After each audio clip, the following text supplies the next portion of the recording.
Hi students, I am Kajan. Here I want to provide a video presentation regarding the paper, the business studies paper provided by Northern Provincial Department of Education. I invite you all to view this video presentation regarding this subject of business studies, especially for the English medium students. Before discussing the paper, I want to discuss with you regarding our subject and what kind of questions are asked in the exam paper, then how to prepare in the exams, right?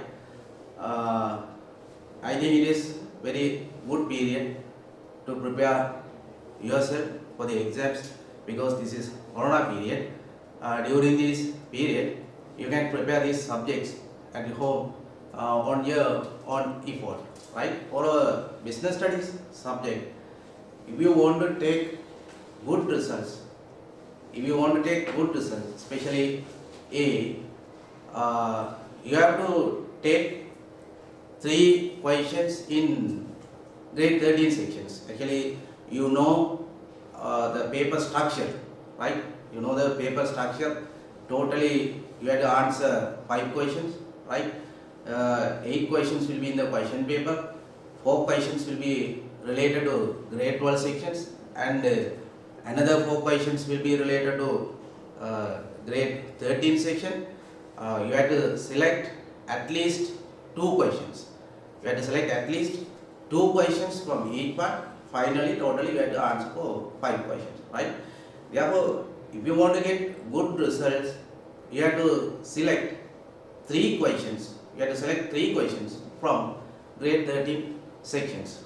Based on the marking experience, if you check the answer script, most of the students select actually 3 questions from grade 13 section, because later part of the grade 13 syllabus actually are simple and easy to write answers. Therefore, grade 12 sections, if you take the grade 12 section, there will be some complicated questions. So if you write the answers according to the question, if you write the answers, but the expected answer scheme will be something different. Sometimes you may misunderstand the question, or sometimes your answer may not similar to the answers given in the scheme. Therefore, there may be some problems. But if you want to take, or we want to get good results, please take 3 questions from grade 13 section, mostly from the latter part of the syllabus, right? Then, when you are studying the business studies notes, please guess the questions. Whatever you study in the business studies, or whatever you study in the accounting, or whatever you study in the economics, your knowledge is tested by the questions in the exam papers. Therefore, when you study everything, you have to guess the questions. You have to form the questions. What kind of questions will be formed in the paper 1? Then what kind of questions will be formed in the paper 2? Like that, you have to guess the questions. Each and everything, right? Don't remember everything in the business studies. You have to form the questions.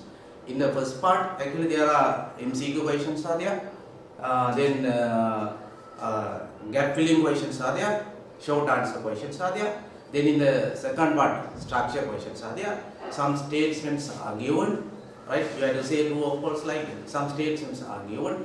Therefore, for each and everything, you have to form the questions, right? If you guess the questions, you can minimize your disappointment in the exam course, right? That is the strategy you can use in studying the business studies, right? Now we will discuss this question paper, right? I welcome you to discuss this question paper. Right, now we will see question number 1, right? Some observations regarding national output from Central Bank report 2018 are given below, right? Here statements have been given, and the question is question based on the statement, right? Therefore, it is better to read the question first, right? In the examples, actually, sometimes if you read this statement without understanding the question, you have to spend some more time, or you have to waste your time. Therefore, it is better to read what kind of questions have been asked here, right? After understanding the question, when you read the statement, then you can simply move to the answers, right? You can simply move to the answers. Therefore, first we will understand this statement, right, or the question. The statement or the statements describing the performance of industrial sector is or are. Therefore, here you have to select the statements which shows the performance of industrial sector, right? You have to select the statements which shows the performance of industrial sector.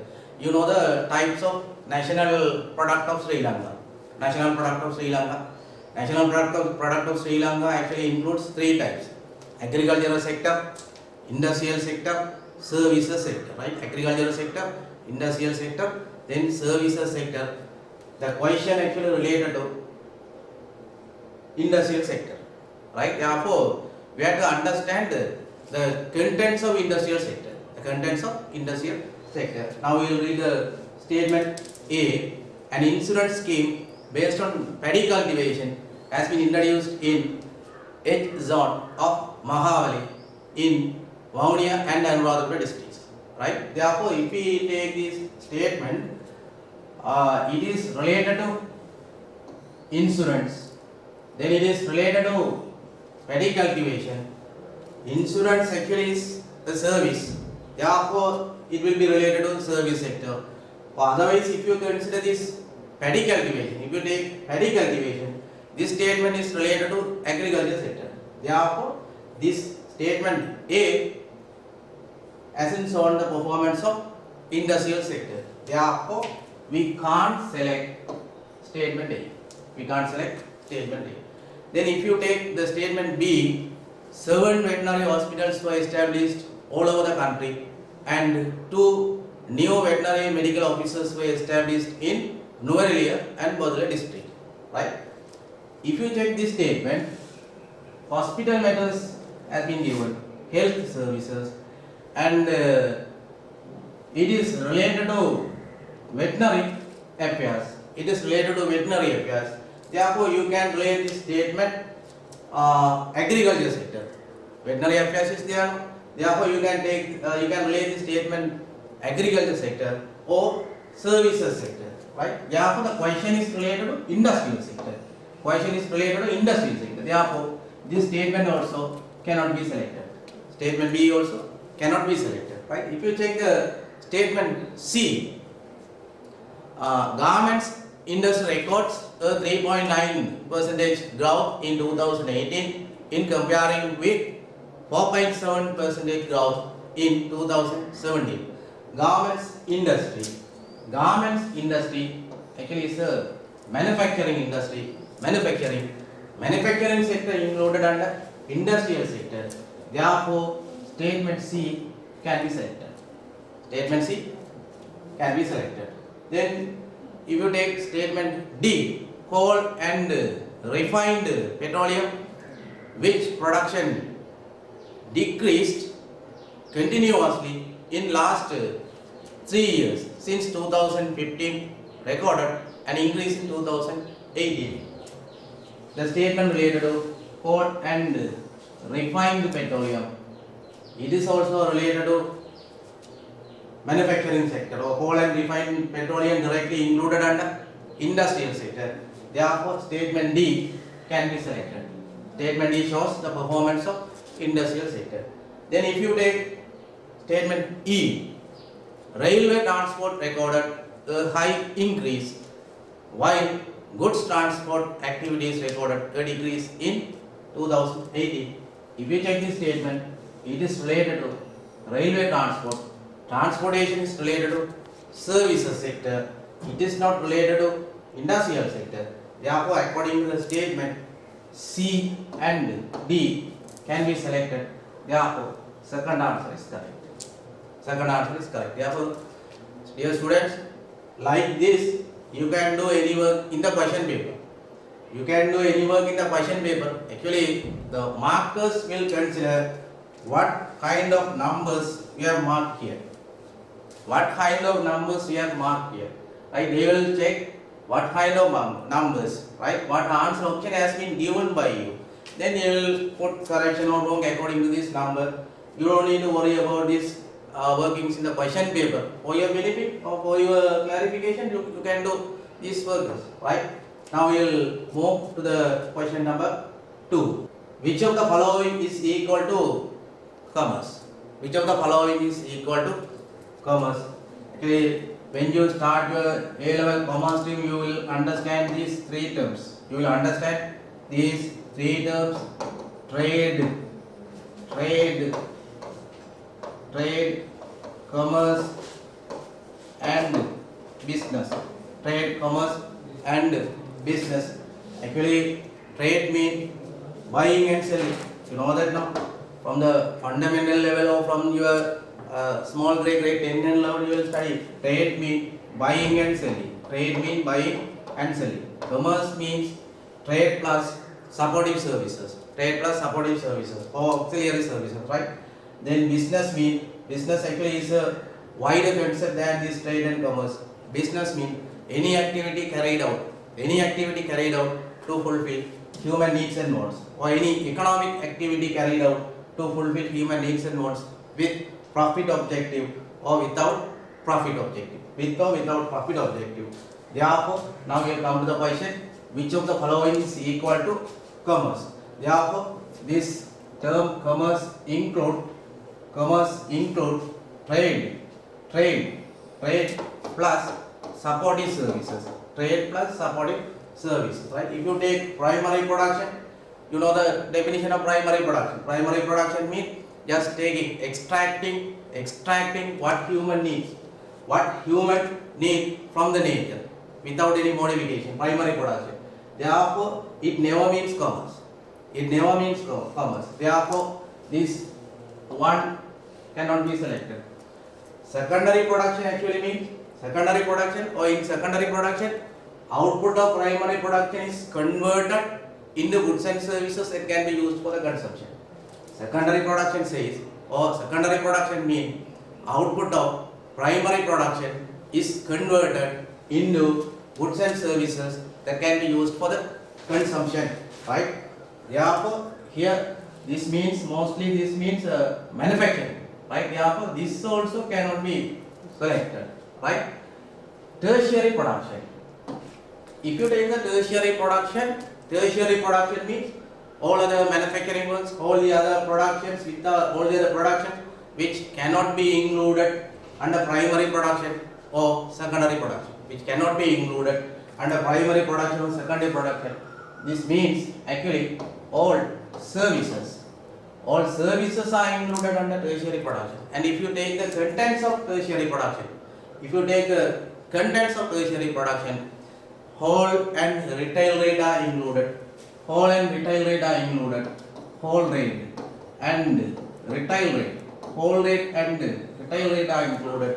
Transportation services, insurance services are included. Transportation and insurance services. Then banking services are included. Public services are included. Therefore, if you take this tertiary production,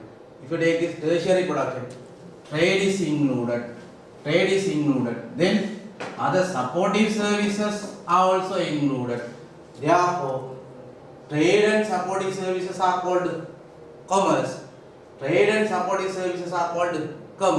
Therefore, tertiary production is equal to the commerce. Actually, it is a very good question.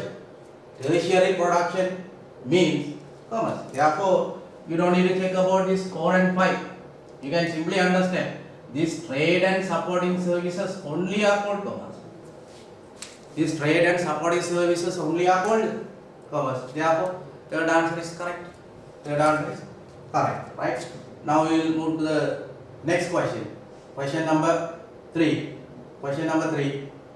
In this question, some statement in relation to business environment are given below.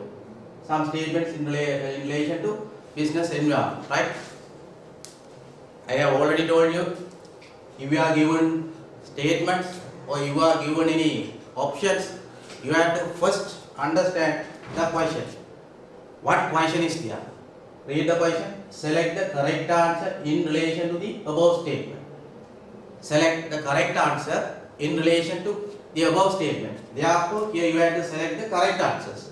You have to select the correct answers. Right? Now we will read the question, statement A. Statement A. Strengths and weaknesses can be identified. Strengths and weaknesses can be identified by studying internal environment of business. Internal environment of business. This question related to business environment. Right? Under the business environment, there are mainly two types of business environment. Internal environment, then external environment. Internal environment, then external environment. External environment. Then under the external environment, there are two types. You know all these theories. Task environment, then macro environment. Task environment and macro environment. Right? Statement A. Strengths and weaknesses can be identified by studying internal environment of business. Right? Actually, you know these theories. Advantages of studying in business environment is there. Advantages of studying business environment. Advantages of studying business environment. Identifying strengths. Identifying strengths. Identifying strength. Then identifying strengths. Identifying weaknesses. Identifying weaknesses. Identifying opportunities. Identifying opportunities, then identifying threats. Identifying threats. Then you would have studied by studying internal environment, strengths and weaknesses can be identified. By studying internal environment, strengths and weaknesses can be identified. Then by studying external environment, opportunities and threats can be identified. Therefore, strengths and weaknesses can be identified by studying internal environment. This statement actually is correct. This statement actually is correct. Actually, this is very simple statement. Very simple one. Right? Then here you have to understand the definition for the strength. Right? Definition for the strength. Then you have to understand definition for the weaknesses. Then you have to understand the examples. The examples for the strength. The examples for the weaknesses. Sometimes in the final exams, you may be asked to select the statement which describes strength of a business, or the statement which describes weaknesses of a business, or the statement related to internal environment of a business. Like that, the questions may be asked. I have earlier told you, when you are studying the notes or when you are preparing for the exams, you have to guess, you have to form the questions. You have to form the questions. Therefore, in this presentation or in this paper discussion, actually we are not going to directly discuss the answers. Right? Just we will see it as just a revision of our syllabus. Right? Therefore, statement A is correct. Then statement B, the persons and institutions which offer goods and services similar to those of a business are competitors.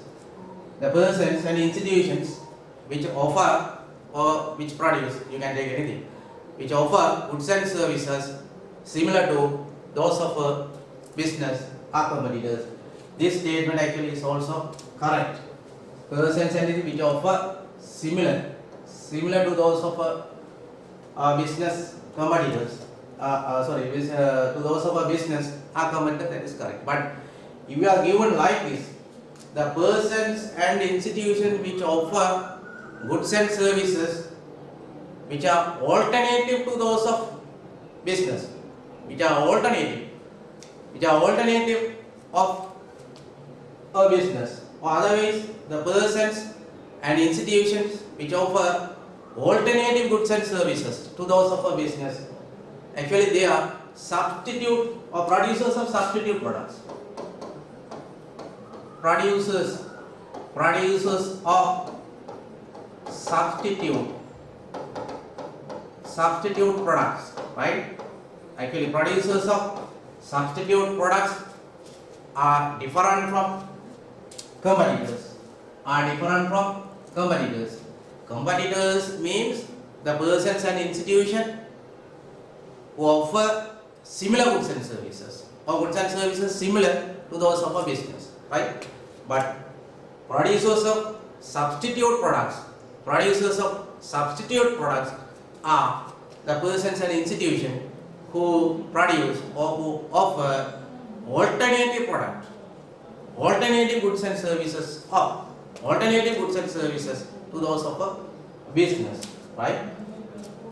Then, therefore, statement A can be selected. Sorry, statement B. Statement B, correct, right? Statement C, goods are outdated due to technological environment. This statement is also correct. Actually, you will be familiar with this statement because of introduction of the technology, because of introduction of new products with the changes of technology, right? With the changes of technology, existing products in the market are outdated. Existing products in the markets are outdated. Therefore, statement C correct. Statement C correct. Therefore, all statements can be selected. Therefore, A, B, and C are the correct statement, right? Okay. Now we will move to the question number 3. Sorry, question number 4, right? This is related to business social responsibilities, right? Business social responsibilities. This is actually a direct question. Business social responsibilities means answer option A, business should carry out its activities in accordance with Act. Business should carry out its activities in accordance with Act. But business social responsibility is expected from the business beyond the Act, not within the Act, right? Beyond the Act. Businesses have to give something to the society beyond the Act. Beyond the Act. Therefore, business social responsibility never means the activities of business in accordance with the Act. Businesses have to do something. Businesses have to give something in return to the society beyond the Act. Beyond the Act, right? Therefore, first answer cannot be selected. First answer cannot be selected, right? First answer cannot be selected, right? Then second one, understanding good and bad, giving benefits to all stakeholders. Understanding good and bad, giving benefits to all stakeholders working with business, right? Understanding good and bad. Actually, it is related to business ethics. Understanding good and bad. It is related to business ethics. If you check the definition of business ethics, it is related to business ethics, right? You can simply understand.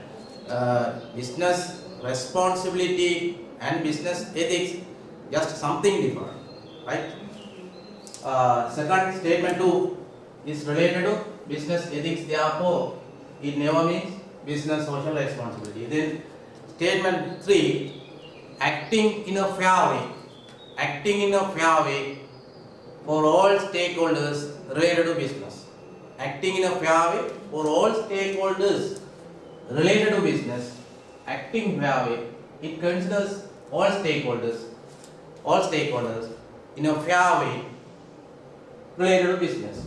Therefore, this means directly business social responsibilities. This means directly business social responsibilities. Therefore, statement 3 actually can be selected.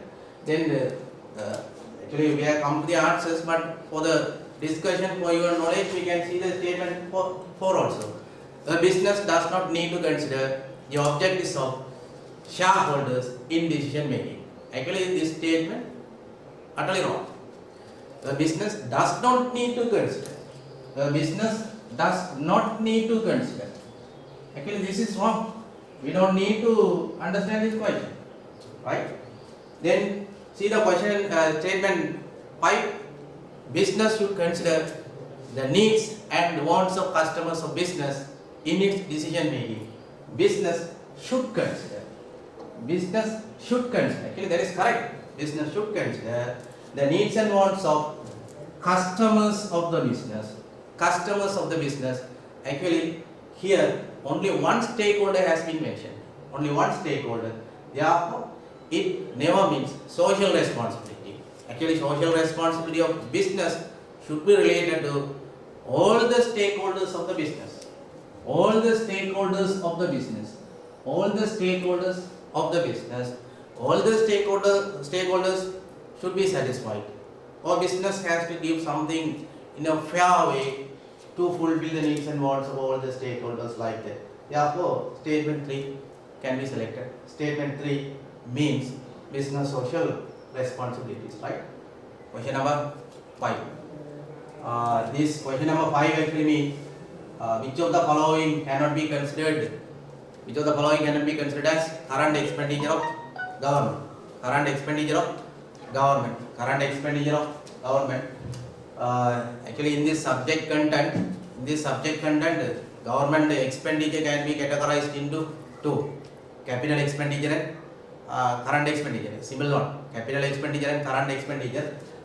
This current expenditure actually can be named as recurrent expenditure also. Recurrent expenditure, right? Recurrent expenditure. Current expenditure can be named as recurrent expenditure. Here a question: which of the following cannot be considered as current expenditure? ADB cannot be considered. Cannot be considered. In these questions, you have to be very careful. Positive and negative questions cannot be considered. Actually, education is a current expenditure. Education, current expenditure. Health, current expenditure. Right? Medical expenses and salaries for the medical officers. All those are health expenses, current expenditure or recurrent expenditure. How can we define current expenditure? The expenses which have to be made by the government again and again, annually or again and again, or the expenses incurred to government in carrying out its ordinary public services. Right? Therefore, education expenses, government has to make education expenses annually. Salary for the education officers, then expenses in providing free textbook and expenses in providing free uniforms. All those are education expenses. Government has to make these education expenses annually, right? Then health expenses, current expenditure. Environment protection, the expenses related to environment protection also current expenditure. Interest payment is also current expenditure. Annually government pay the interest. On the debts government obtained. Then road construction is the capital expenditure. This is capital expenditure. This is not current expenditure. This is capital expenditure, right? The capital expenditure means the expenditure done by the government which gives long-term benefit to the country.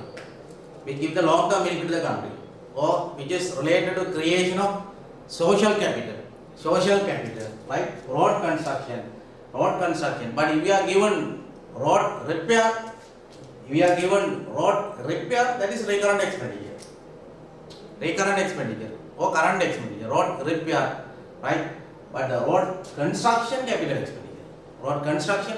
expenditure, it cannot be considered as current expenditure, right? Therefore, answer 5 can be selected. Now we will move to the next question. Question number 6, right? Question number 6. So in this regard, some consumer rights and responsibilities are given below. Right? I have already said you before. If we are given the questions like this, listing out all the statement. First you have to read the question. First you have to understand the question. Right? After understanding the question, if you read the statements or listing out, you can simply move to the answer. Therefore, question is: select the answer which contains consumer responsibilities only. Select the answer which contains consumer responsibilities only. Right? Consumer rights are there, consumer responsibilities are there. You have to know definition of consumer rights, examples for the consumer rights, right? And the parties who proposed consumer rights. Consumer International has been proposed for consumer rights, and former USA President John F. Kennedy has proposed for consumer rights. Right? These are very simple theories. Then consumer rights. Right? The question actually is related to consumer responsibilities. Consumer responsibilities. Therefore, actually this is the usual question. In the final papers you can see questions like this. The usual question. Right here, some phrases are given. Some phrases. Here you have to select consumer responsibilities. Right? We'll read it one by one. A. To be informed. To be informed. Actually, it is consumer right. It is consumer right. It is not consumer responsibility. To be informed, or right to be informed. Right to be informed. This is consumer rights. Then B. Concern about society. Concern about society. This is consumer responsibilities. Concern about society. Right? Concern about the environment. Like this, the consumer responsibilities are there. B. Consumer responsibilities. Then C. Active participation. That's also consumer responsibilities. Active participation. Consumer responsibilities. Then to select or right to select. Again, it should be right to select. This is consumer rights. It is not consumer responsibilities. Right? I have already told you in the question paper you can do the works like this. Right? Then only you can simply move to the answers. Right? Then E. To acquire basic needs. This is consumer rights. To acquire basic needs is consumer rights. It is not consumer responsibilities. Then cooperation. Cooperation is consumer responsibility. That means there should be cooperation among the consumers. There should be cooperation among the consumers. If there is any problem to any consumer, the other consumers should give the cooperation. Should give the cooperation to make any legal activities or to get any remedy activities like that. Therefore, F can be considered as consumer responsibilities. Right? To answer this question, you have to clearly understand consumer responsibility. Then only you can select. The answers. Right? Then G. To obtain consumer education. To obtain consumer education. Actually, this is also consumer right. To obtain a consumer education is consumer right. It is not consumer responsibility. Concern about the environment, that is consumer responsibility. Concern about the environment. Therefore, you can simply move to the answers. B, C, F, H. Second answer is that. Second answer. Therefore, in the exams, you have to write down the answer options in the space provided. That is the important thing. You have to write down the answer options. Answer options you are going to select, or you have selected the answer option in the space provided, the number of answer options. Right? In the marking time, the markers will consider what kind of number has been given in this space. But if you select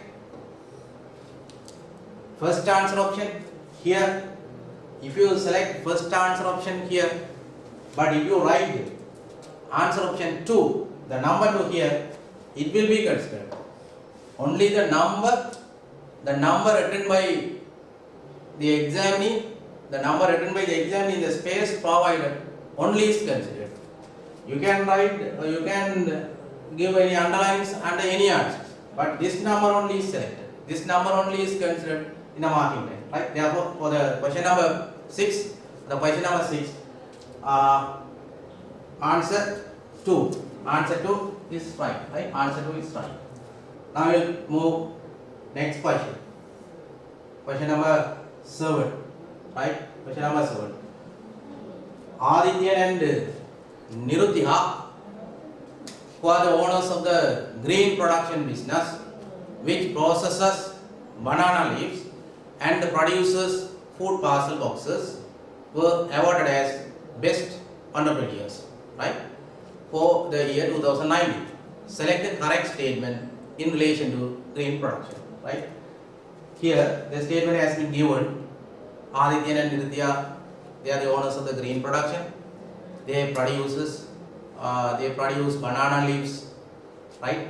And they using the banana leaves for the food parcel, right? They were awarded as best entrepreneurs for the year 2019. Here we have to select the correct statement, right?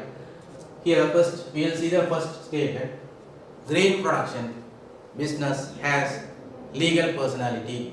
Therefore, this question is related to business organization. This question is related to business organization. Here the owners of the business are Adityan and Nirutika. Owners of the business are Adityan and Nirutika. Therefore, this business is partnership business. This business is a partnership business because there are two persons now. Therefore, partnership business. Grain production has legal personality. Right? Grain production has legal personality. The first statement. We have to understand legal personality. What legal personality means?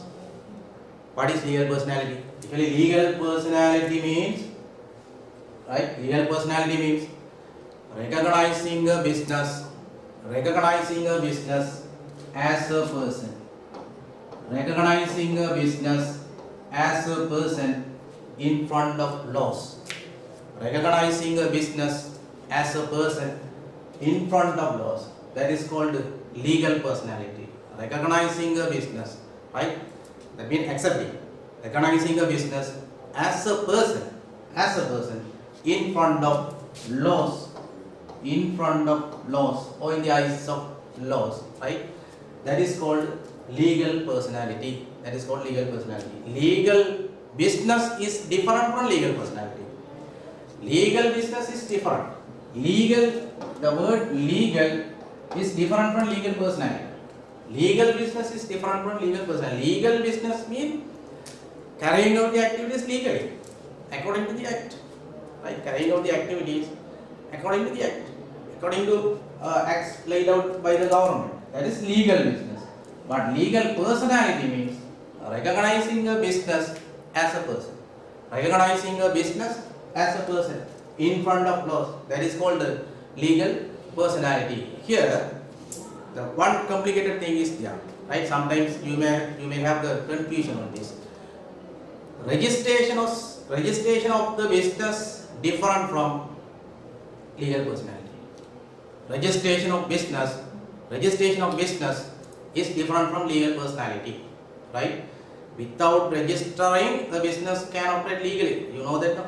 Partnership businesses, sole proprietorship businesses actually need not to be registered if they are in the name of the full form of the owner's name. Otherwise, they have to be registered, right? Legal personality is different from legal affairs of the business. But here is a statement, right? By registering a business organization,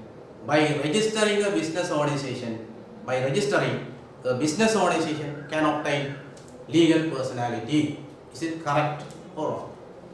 By registering a business organization can obtain legal personality, or a business organization can obtain legal personality by registering. Is it correct? Actually wrong. Legal personality is different from, I have already said, legal personality is different from legal business. Legal personality means recognizing a business as a person. Even a business is registered properly under the law, it will not get the legal personality. Even sole proprietorship businesses or the partnership businesses are registered properly under the law or according to the law, they will not get the legal personality. They will never get the legal personality. Sole proprietorship businesses and partnership businesses do not have the legal personality, but they are the legal businesses. But they are not. They don't have the legal personality. Company organizations, cooperative societies have the legal personality. Company organization, cooperative societies have the legal personality. In government sector, state corporation have the legal personality. State departments do not have the legal personality. State corporations have the legal personality, but state departments do not have the legal personality. right? Legal personality is different from legal affairs of the business. Legal personality means recognizing a business as a person, right? A business cannot obtain legal personality by registering. Registration is different. Registration is different one, right? Therefore, green production business has legal personality. Green production business has legal personality. Actually, this is incorrect statement because this partnership, no. This partnership businesses never have the legal personality. Like that, sole proprietorship businesses also. Then liability of Adityan and Nirtika is unlimited, right? Liability of Adityan and Nirtika is unlimited. This is correct. Actually, this is unlimited. Unlimited. Here also we have to understand liability. Here also we have to understand the word liability or liability of business. Liability of business. There is this term in accounting, that is different. In accounting, liability is there.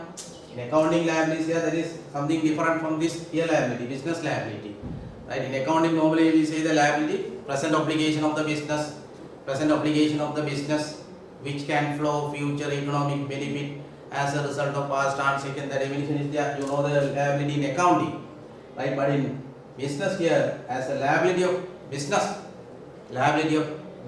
limited and unlimited here means liability of business means for the limited liability or unlimited liability. Here we can say liability. The amount of loss that should be accepted by the business, that should be accepted by the owners of the business, on behalf of business, that is what actually liability, right? Amount of loss that should be accepted by the owners on behalf of business, that is called liability. If the amount of loss that should be accepted by owners on behalf of business is not limited, that is called limited liability. If it is limited, that is called limited liability. Simple concept, right? If the particular amount of loss that should be accepted by owner is limited, that is called limited liability.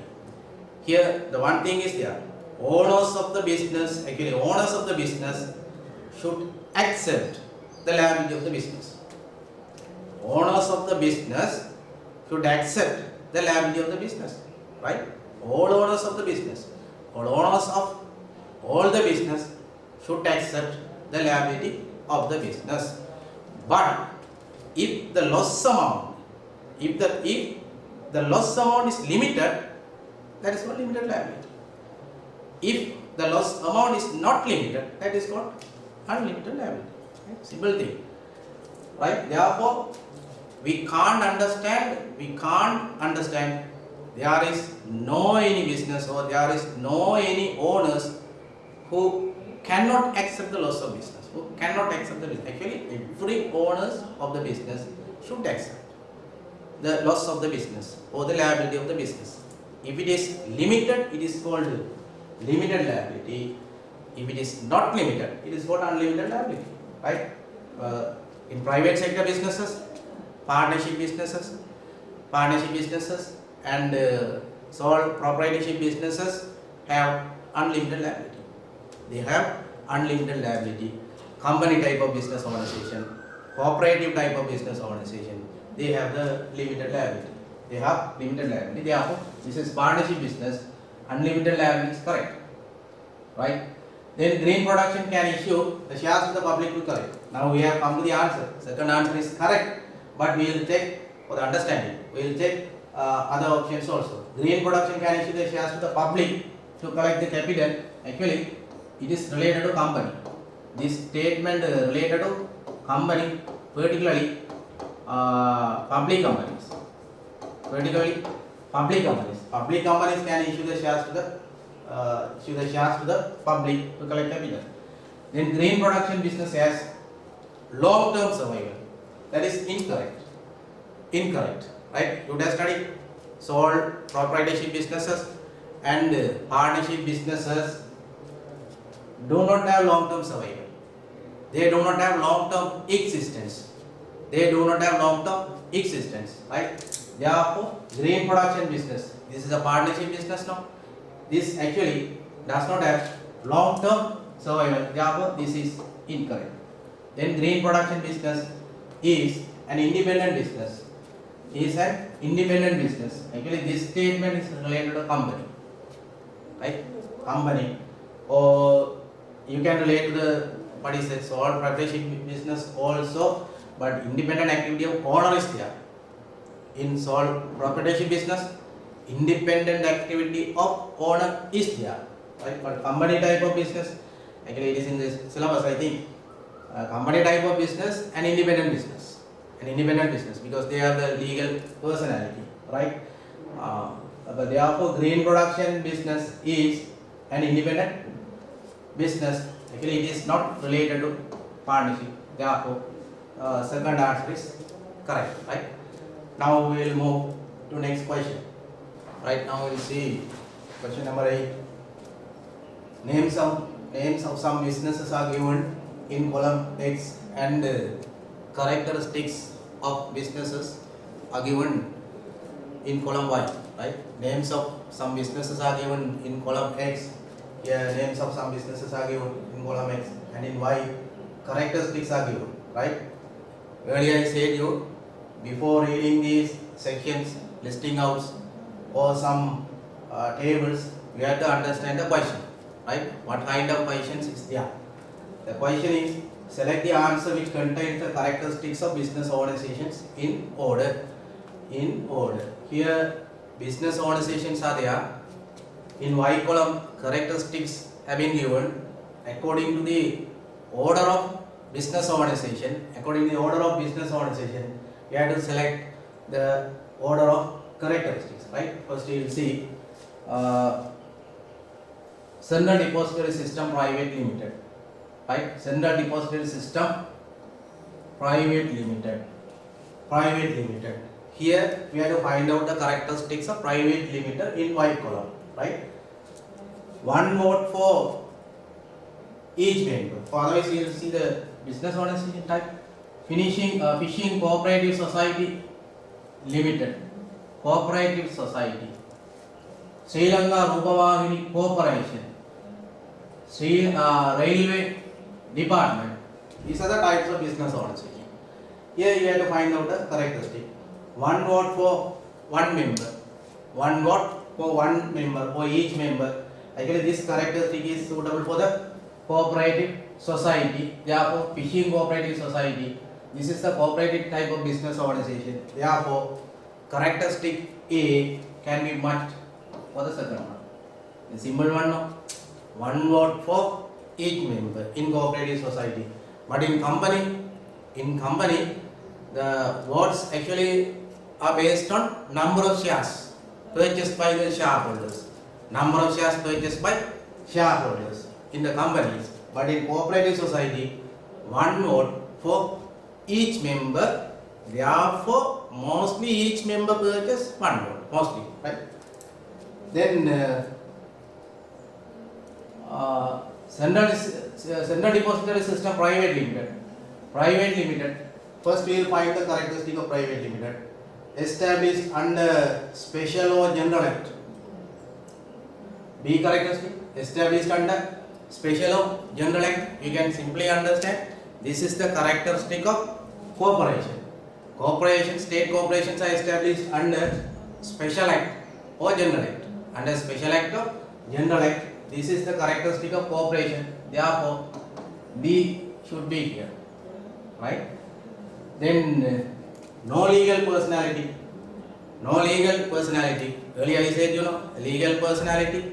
Legal personality means recognizing a person, recognizing a business as a person in front of laws, right? No legal personality.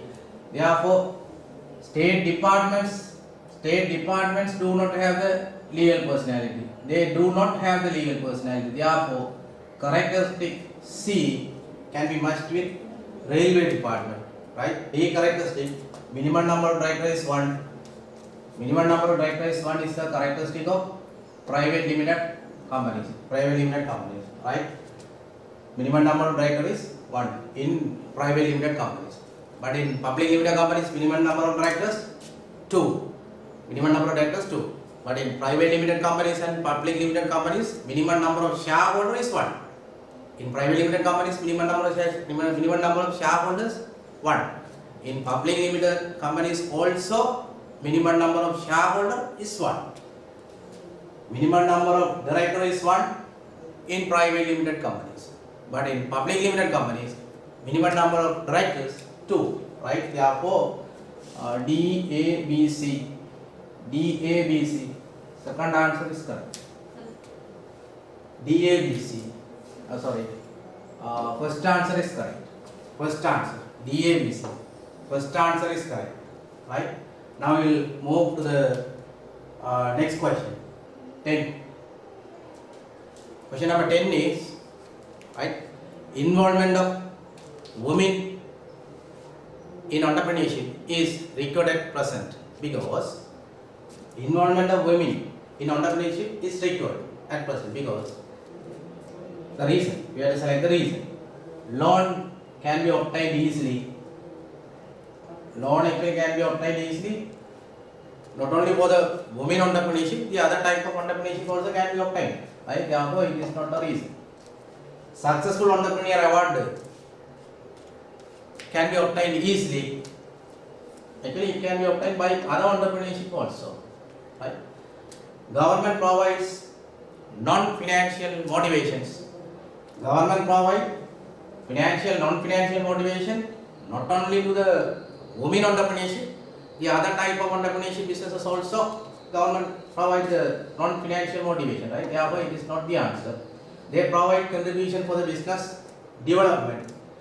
Other entrepreneurship also provide contribution to the contribution for the business development. There are some businesses requiring women contribution, right? Therefore, because of this only, involvement of women is required in business activities, right, or entrepreneurial activities. Therefore, fifth answer is correct for the question number 10, simple one, right? Question number 11. This question means some set of business organizations are given below. Select the answer which contains contractual saving institutions, right? Contractual saving institutions. Actually, this is related to financial institutions of Sri Lanka. Financial institutions of Sri Lanka. Financial institutions of Sri Lanka mainly are categorized into 4, right? You know all these theories, right? But as a revision, we discuss here: banking sector, other deposit-taking financial institutions, right? Other specialized financial institutions. Then fourth one, contractual saving institutions. Contractual saving institutions. Actually, you have to clearly understand those 4 types of financial institutions. Then you have to clearly remember all the other financial institutions included under those 4 types of financial institutions. That means what type of institutions are included under banking sector, what type of financial institutions are included under the deposit-taking financial institution, what type of institutions are included under other specialized financial institution, then what type of institutions are included under contractual saving institution, right? You have to remember those things, right? The question is, we have to select the answer which contains contractual saving institutions only. Contractual saving institutions, right? Primary dealers. We will see the first answer option, primary dealers. Primary dealers actually are included other specialized financial institution. Primary dealers. Therefore, first answer cannot be selected because first option they are primary dealers, that is included under other specialized financial institution. Therefore, we can't select first answer, but for our knowledge and understanding, we can see other type of financial institutions. Here, employee trust fund, Employee trust fund can be included under contractual saving institution, right? Then share brokering companies are included under other specialized financial institution, but primary dealers are included under other specialized financial institution. Therefore, answer option, first option cannot be selected. Then if you take option 2, cooperative rural banks. Cooperative rural bank actually it is included under other deposit taking financial institution. Other deposit taking financial institution, cooperative rural bank. But license, therefore, second answer cannot be selected because question is we have to select the answer contractual saving institutions. No, contractual saving institution. Therefore, second answer cannot be selected. But licensed specialized bank, that is banking sector, licensed specialized banks. Then insurance company can be included under contractual saving institution. Which one? Insurance company. But we have to select the answer which contains only contractual saving institution. Therefore, second answer cannot be selected. Then answer option 3, insurance companies. Insurance company correct. Employee trust fund, that is correct. Contractual saving institution. Then government savings fund, government saving trust fund, that's also contractual saving institutions. Therefore, answer option 3 includes all contractual saving institutions. That means the institutions included in answer option 3, institutions included in answer option 3 are contractual saving institutions. Therefore, third answer can be selected. Third answer can be selected. But for our knowledge, we can discuss the other answers also. Specialized leasing companies. Specialized leasing companies. Actually, it is not contractual saving institutions. Specialized leasing companies. Specialized leasing companies. Then venture capital companies. The other other specialized financial institution. Then primary dealers. Primary dealers also other specialized financial institution. Then answer option 5, employee trust fund, that is contractual saving institution. Then Central Bank of Sri Lanka, that is banking sector. Then cooperative rural bank, that is other deposit taking financial institution. Right? Therefore, answer option 3 is correct. Right? I will move to the next question. Question number 12. Question number 12 is select incorrect statement from the following inflation check. Incorrect statement. Incorrect statement. Negative question, right? I have already said you in the question papers you can mark these important things, right? Here we have to select incorrect statement, right? We will see statement 1. Statement 1. Order check is more safety than bearer check, and endorsement is not required when ownership is transferred. Here we have to select incorrect statement, right? Order check is more safety than bearer check. Actually, this is correct. Order check is more safety than bearer check. That is correct statement. But endorsement is not required when ownership is transferred. That is wrong. That is incorrect. Endorsement is not required. That is wrong. Endorsement is required. When we endorse or when we transfer the ownership of an order check, endorsement must be.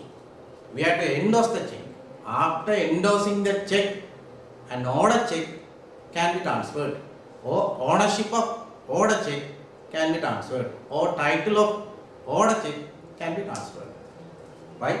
Therefore, first answer incorrect. Totally we can say first answer option incorrect. Therefore, first one is the correct answer for this question. That is incorrect statement. But we will check the other statements for our knowledge. Second one, the check where the words or bearer are not cut off is a bearer check. Actually, that is correct. The check where the words or bearer are cut off is the bearer check. Right? Are not cut off is a bearer check. That's correct. Then third one, any party related to a check can cross the check, but drawer only can remove the cross lines. This is also a correct statement. Any party related to a check can cross. Other parties related to a check, drawer, right? Drawer, drawee, payee, drawer, drawee, payee, drawer, drawee, then payee. Drawer means current account holder. Current account holder, or the person who issues the check. The person who issues the check, or current account holder. Drawee means the bank or the commercial bank which is liable to pay the money for the check. Commercial bank, particular commercial bank which is liable to pay the check is drawee. Payee means the person who is named in the check. Payee. Payee means the person who is named in the check, or the person who receives money for the check issued. It's called payee, right?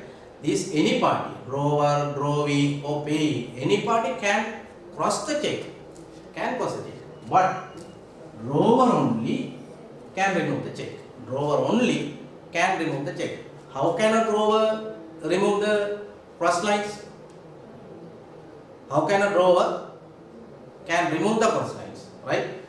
Any party related to check can cross the check, any party, but drawer only can remove the cross lines. Can remove the cross lines, right? Can remove the cross lines. Only drawer can remove the cross lines. How can a drawer remove the cross lines? The drawer, very simple thing. The drawer can remove the cross lines by writing cross lines removed. By writing cross lines removed. Cross lines removed. By writing cross lines removed. Then he has to sign near to this phrase. The drawer actually has to sign. He has to put his usual or full signature near to this phrase. The cross lines can be removed. Right? Then next statement. A check crossed as payee account only limits transfer of ownership. This is correct. A check crossed as payee account only.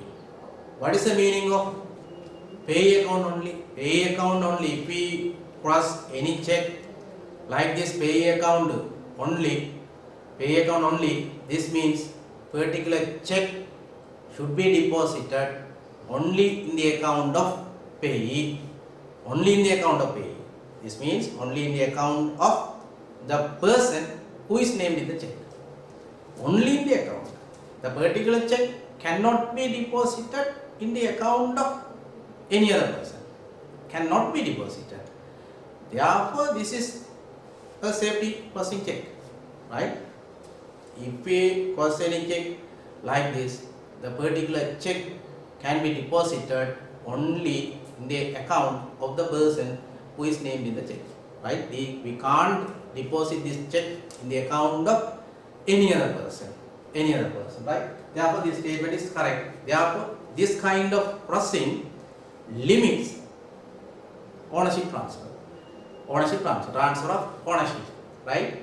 If the particular check which has this kind of crossing cannot be transferred.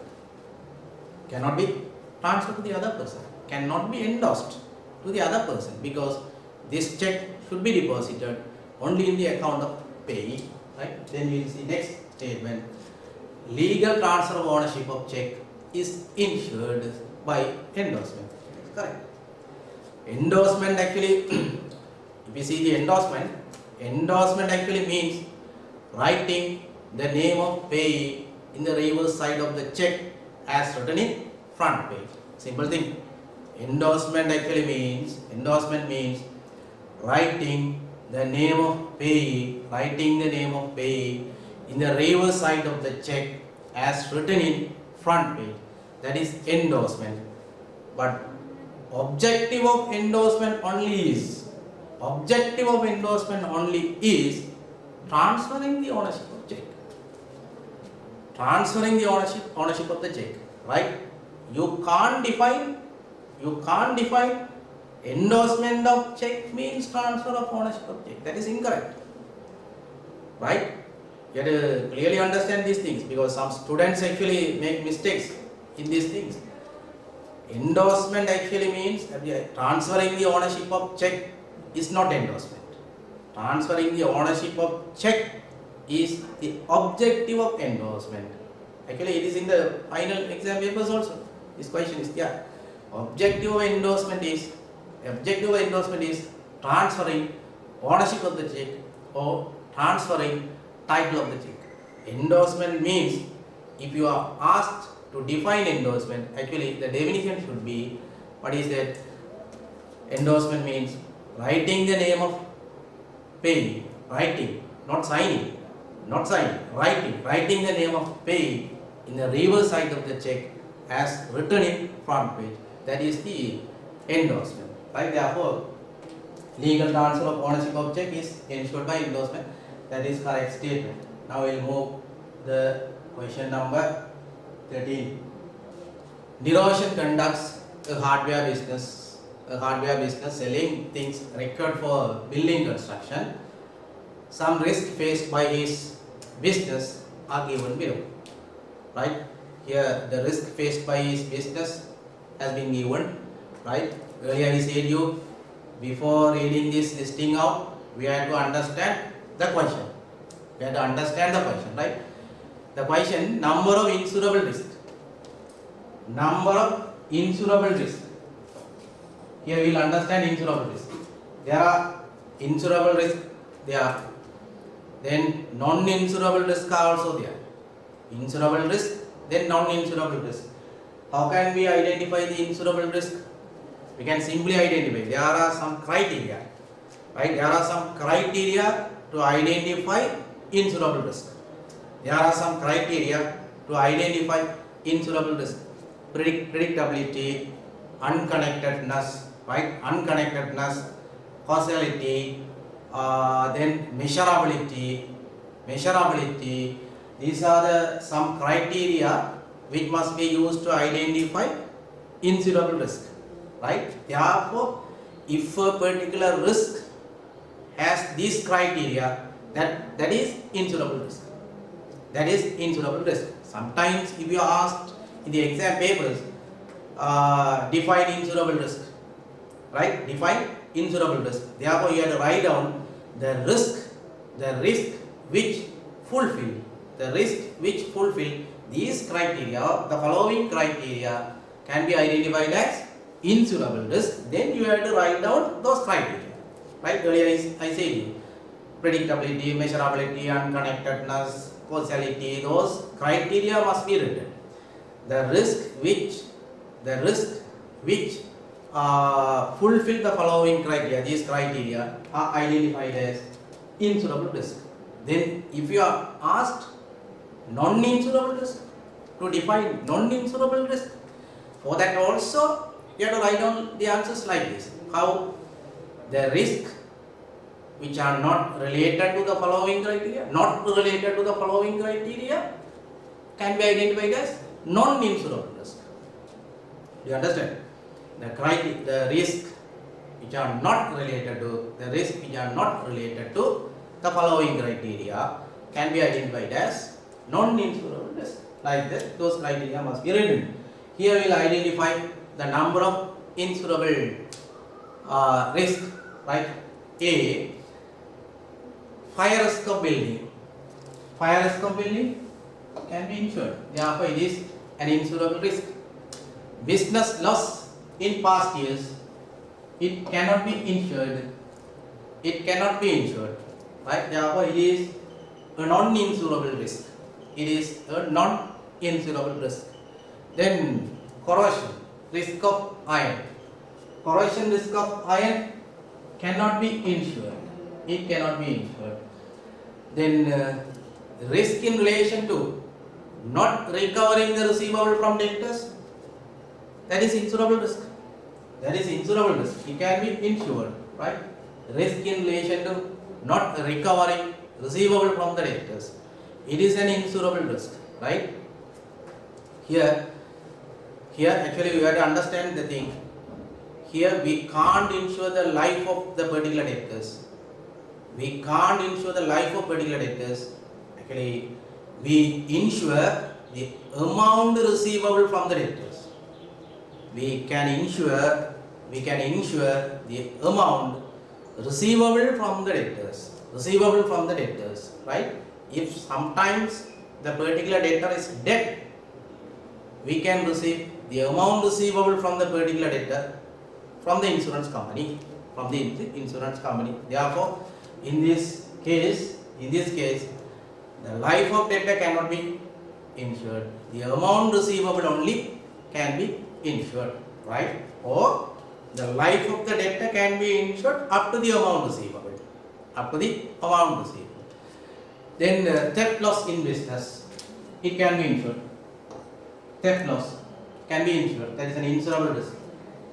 Goods in transit risk can be insured. Then G, risk in relation to incorrect management decision, it cannot be insured. Right? The risk in relation to incorrect management decision, that cannot be insured. Therefore, we can simply identify the number of insurable risks. Therefore, totally 4. Therefore, second answer is correct. 4 insurable risks are there. Second answer is correct, right? For the relevant number of answer option must be written the space provided. I have already said, must be written the space provided. In the marking time, only this space only is checked for the marking time. Therefore, the number written in this space only is considered your answer option. Therefore, second answer is correct. Number of insurable risk is 4. Right, now we will move to the next question number 14. Question number 14. So, in this question number 14, some advantages of various communication media are given below. Therefore, statements are there. Before reading this statement, we have to go to the question. Select the answer which contains advantages of verbal communication. Verbal communication is there, written communication is there, silent signal communication is there, electronic communication is there, various communication mode or methods are there, right? Therefore, here question is advantages of verbal communication, right? We have to select statement A. A problem can be presented and discussed in detail. Actually, that is an advantage. See, this is a simple question, right? This is a simple question. This is an advantage. A problem can be presented and discussed in detail. That is correct. Right? Then B, data and notes, tables can be presented easily. Actually, this is the advantage of written communication. Advantages of written communication. It is not the advantages of verbal communication. It is not the advantages of verbal communication. But the question contains the advantages. Advantages of verbal communication. Right? It is not. It is the advantages of written communication. B. C. Statement C. Information can be presented in summary and clearly. Now, in verbal communication, information can be provided in detail, not in summary. In detail. Therefore, it cannot be advantageous. Statement D. Sender and receiver of information can involve directly. Yes. D statement is correct. Sender and receiver of information can involve directly. It involved directly. Then statement E. Information can be presented quickly and secretly. That is correct. Quickly and secretly, or quickly and confidentially. In verbal communication, information can be shared between the sender and receiver quickly. Right? Quickly. Information can be given quickly. Feedback can be received quickly. Then confidential information also can be shared in verbal communication. Therefore, E statement E can be selected as advantages. Then high accuracy of information. High accuracy advantages, actually it is an advantage of written communication. Why? In verbal communication sometimes if we share any information today, then tomorrow the information will be altered. Information will be altered, or information may be changed. Therefore, high accuracy is not there. High accuracy is the advantage of written communication, right? Then information can be presented with more explanation.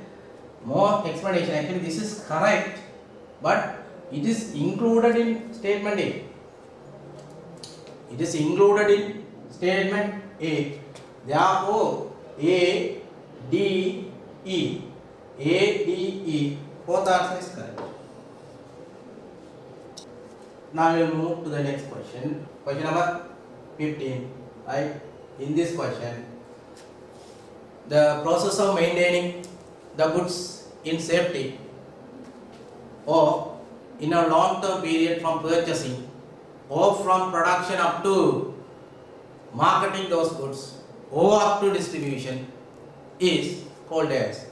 Actually, it is a very simple question. This is the definition for storing. This is the definition for storing. Therefore, that process is called storing. Simple one. Right? Therefore, we will move to the next question. Answer 1 is correct. Right? Question number 16. Question number 16. Question number 16. Select the statement which can be considered as retail rate. Right? Here you will see retail rate. Retail rate means, what is retail rate? Mainly trade can be categorized into two: local rate, foreign rate. Local rate, foreign rate. Local rate is categorized into two again: whole rate and retail rate. Whole rate and retail rate. Whole rate and retail rate. This retail rate means, retail rate actually means selling goods and services to final consumers. Selling goods and services to final consumers. Retail rate. Whole rate means selling goods and services to producers, resellers, right? Producers or resellers, right? Retail rate means selling goods and services to final consumers or for final consumption. That's also correct. Or for final consumption. Whole rate, selling goods and services to producers or resellers, or for production purpose or resales purpose. Right? Therefore, retail rate and whole rate are identified based on purpose of buyer. Purpose of buyer. Purpose of buyer only determines whether it is whole rate or retail rate. Purpose of buyer only determines whether it is whole rate or retail rate. If the buyer buys for his final consumption, it is retail rate. If the buyer buys for resales or for production, that is whole rate. Buyer only determines retail rate or whole rate. At the same time, you have to understand another thing. A particular trader can be a retail trader and whole trader at the same time. At the same time, the trader can be whole trader and retail trader. Whole trader and retail trader. This is the trader, he is the trader, right? A person buys for final consumption, right? Final consumption. And B person buy goods for production. Therefore, this is whole rate. This is whole rate. This is retail rate. Right? The transaction between buyer A and the trader, retail rate. The trade transaction between buyer B and trader is whole rate. Purpose of buyer only determines whether it is whole rate or retail rate. Therefore, here we have to identify the statement which discloses the buyer who buys goods and services for final consumption. Right? For final consumption. Right? Statement 1, purchasing 100 milk packets for school canteen. Here the buyer school canteen. Buyer is school canteen. School canteen purchases the goods for resale. School canteen purchases the goods, that means milk packet, for resale. Therefore, it is not the retail rate. It is wholesale. It is not retail rate. This is wholesale, right? Then see statement 2. Purchasing 50 cement bags for a building contractor. Here buyer is building contractor. Here buyer is building contractor. Building contractor actually is going to use these cement packets for his production activities. Therefore, this is not retail rate. This is a wholesale. Then statement 3. Purchasing 100 kg of rice by Shakti Sports Club to conduct final alms giving. Annual alms giving. Therefore, actually here buyer Shakti Sports Club. Buyer Shakti Sports Club. They purchase their own use. Their activity actually annual alms giving. For that function, they purchase rice. Therefore, this is their final consumption activities. Therefore, it can be selected as retail rate. Answer statement 3 is correct. Then if we see the statement 4 for our understanding and the knowledge, right? Statement 4. Purchasing a cupboard by a furniture selling business from number of furniture sellers. Purchasing a cupboard by a furniture selling business from number of furniture sellers.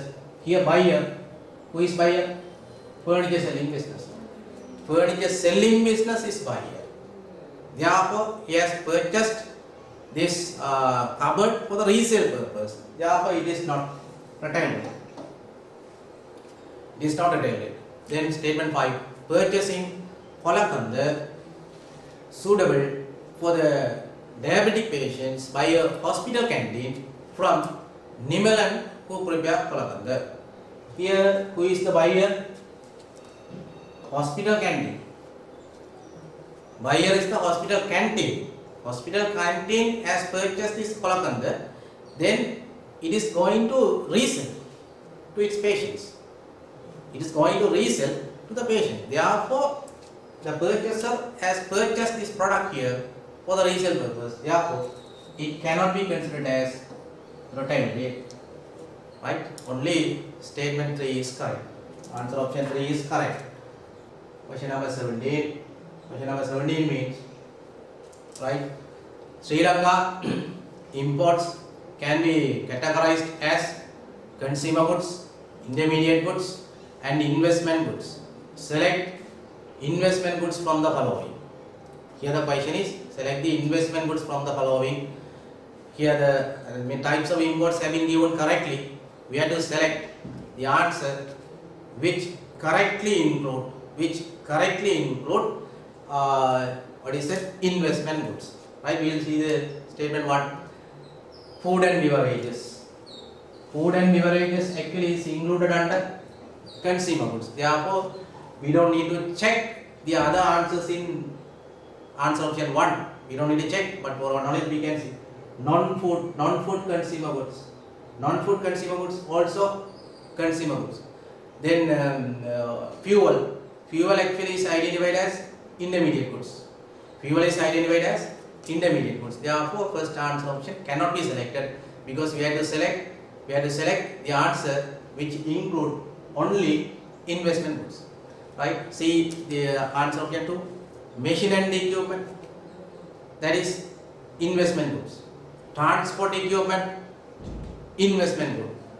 Building goods, also investment goods. Therefore, answer option 2 can be selected. Right? Then we will check the other answer also. 3. Fuel, actually that is fuel intermediate goods. Fuel intermediate goods. Fertilizer intermediate goods.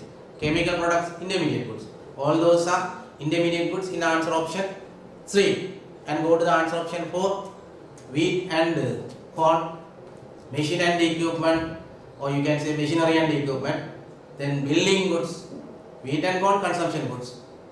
Machine and equipment, investment goods. Building goods, also investment goods. Right? We have already selected the answer. Then we check. Then food and beverages. Fifth one, food and beverages, consumption goods. Fuel, intermediate goods. Machine and equipment, investment goods. Right? Fuel, intermediate goods. Therefore, answer option 2 is correct. Right? Now we will see question number 18. The answers given by some students for the things to be considered in planning are given below. Right? Earlier I said you, before seeing this listing out, we have to see the question. Out of the above, the things to be considered in planning are, therefore things to be considered in planning. Therefore we have to select the things to be considered in planning out of the above things. A, time specification. Time specification means actually this is a thing to be considered in planning. Time specification in planning should have the time specification. Plan should be prepared based on the time period, particular time period.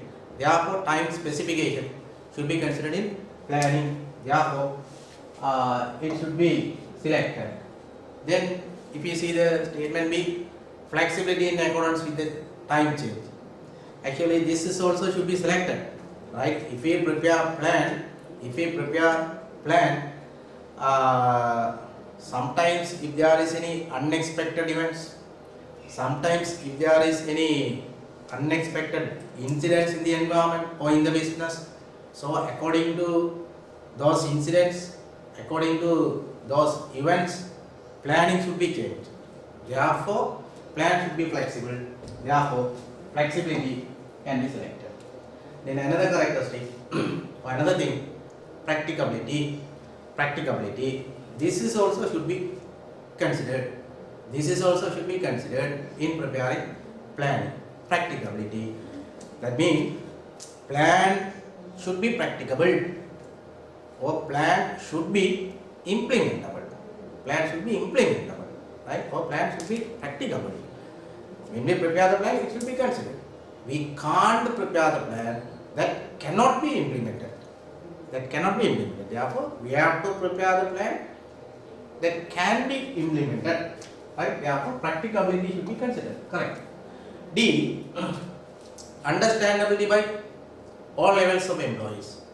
Understandability by all levels of employees. This is also should be considered. Right? When we prepare plan, actually who prepares the plan?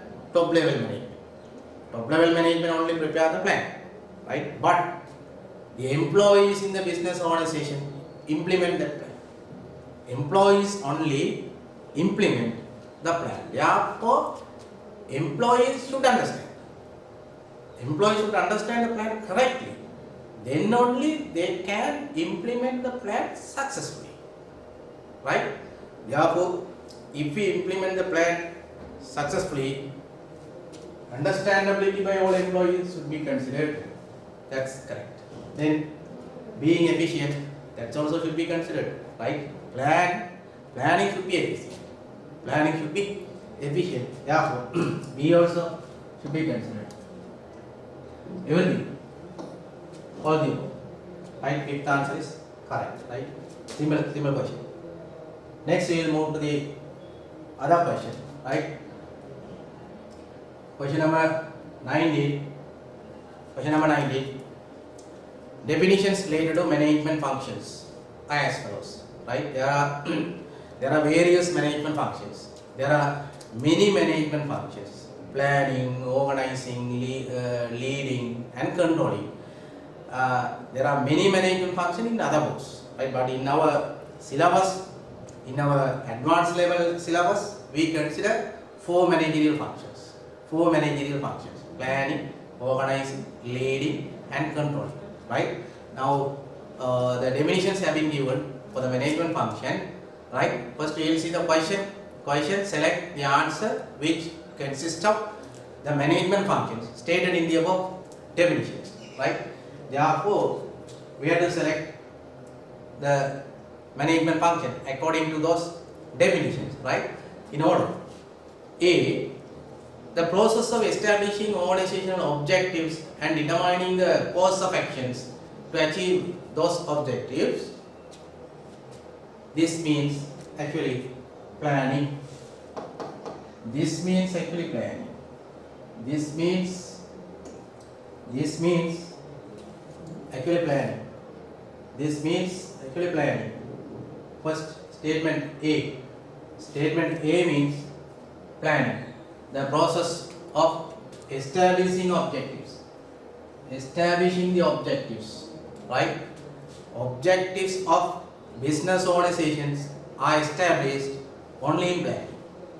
Objectives of business organizations are established only in planning. Therefore, process of establishing organizational objectives, determining the course of actions. Course of action means activities. Activities implemented to achieve those objectives, right? Therefore, it is determined in planning. Therefore, first should be planning. A should be planning. Therefore, here answer option 2, 3, 4. We cannot select these options because first process is related to planning, because we will clearly define first process is related to planning. Therefore, answer option 1 and 5 cannot be the answers. Then we will check statement B, the process of providing guidance and influence on the task related to team members. The process of providing guidance and influence, actually that is leadership. Statement B is related to leadership. Therefore, it should be leadership after planning, right? Therefore, I think second answer is correct. Second answer. Planning, leadership is there. Planning and leadership. If we check statement 3, following the planning, there is organizing.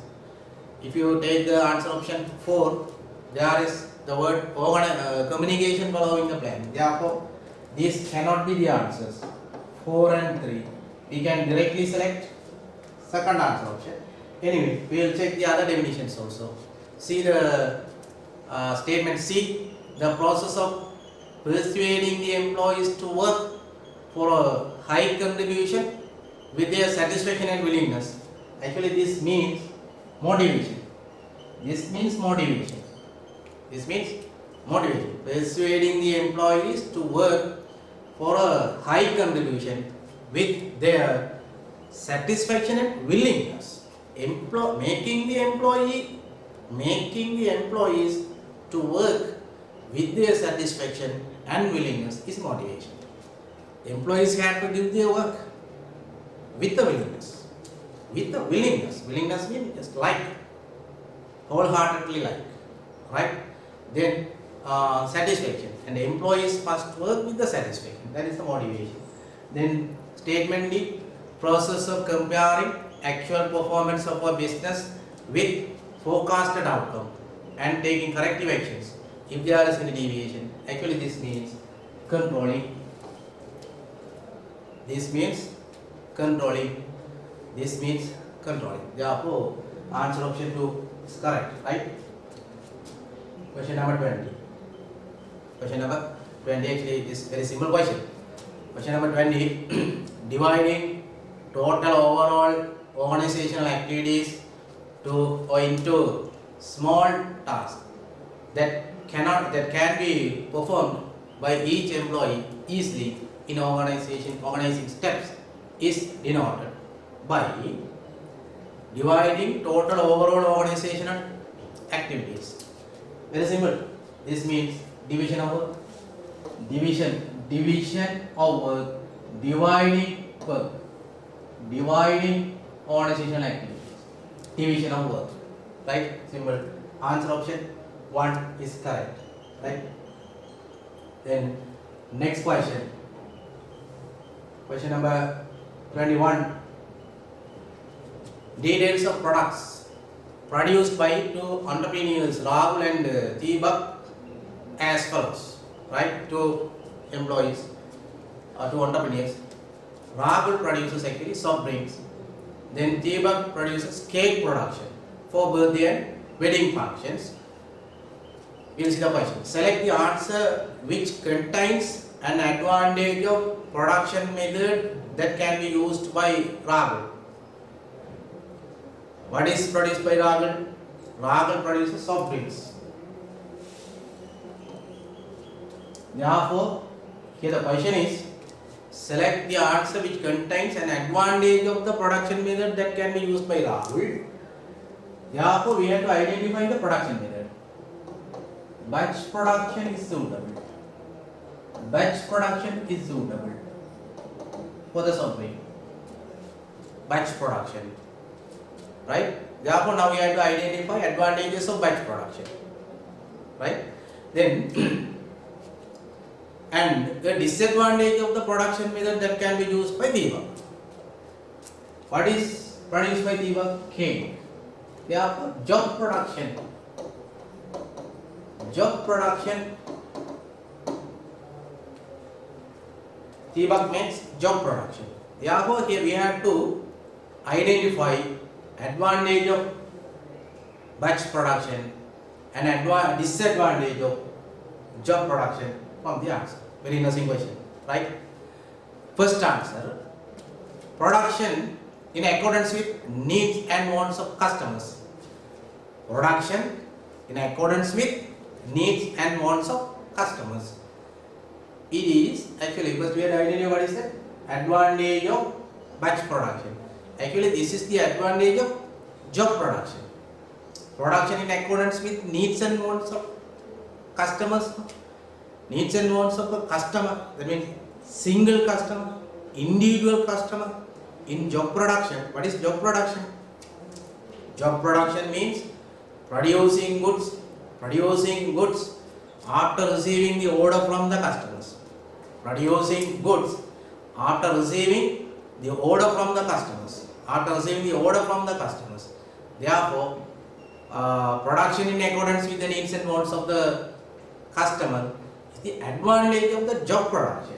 But we have to select the advantage of batch production first. Therefore, first answer option cannot be selected. Right? Second one, low unit cost or less unit cost. Less unit cost actually is an advantage of large scale production or flow production. Less unit cost actually is an advantage of large scale production. Therefore, first we have to identify what is that advantage of batch production. Therefore, it is not the advantage of batch production. Therefore, second answer cannot be selected. Right? Then third answer, modern technology can be used easily. In batch production, technology can be used easily. Right? Therefore, it can be selected. Then production not focused on market. Production not focused on market. Answer option 3, modern technology can be used easily. Okay, correct. That is an advantage of batch production. Then we will see whether second one is the disadvantage of job production. Right? What is the second one? Production not focused on market. That is correct. Job production, actually in job production, the what is that? Individual customer is focused. In job production, individual customer is focused. Not all the customers in the market. All the customers in the market are not focused in job production. Therefore, job production is not focused on the market. This is the disadvantage. Therefore, answer option 3 is correct. The other answers actually cannot be selected. Right? Next question. Question number 21. In this question, graphical method of calculating EOQ. EOQ is given below. Right? Graphical method is given. Graph is given. Right? The question, the numbers in the diagram 1, 2 and 3 denote, we have to identify these curves, names of these curves, Actually it is very simple diagram, right? We can simply identify the names of this curve. This curve 1 means total cost, curve 1 means total cost. Then curve 2 actually is total, curve 2 means holding cost. Curve 3 means ordering cost, total ordering cost. Curve 2 means total holding cost. Curve 1 means total cost, right? This is EOQ. How can we define EOQ? EOQ means economic order quantity. Actually, it is order quantity. EOQ means order quantity. That means economic order quantity. Actually, this means the order quantity at the lowest cost of total ordering cost and total holding cost. At the point or at the lowest cost of total ordering cost and total holding cost, that is EOQ. Therefore, answer option 1 is correct, right? Answer option 1, simple one. Question number 23. Which of the following is not an advantage of computer aided design? Advantage of computer aided designing, right? New operational or production methods, right? CAD, computer aided designing. We have to select advantage of computer aided designing. First one, reduction in waste.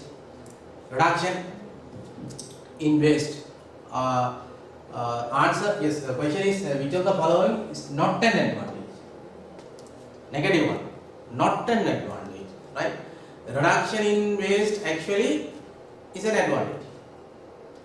Reduction in waste, because we are using computer aided designing, computer help for the production.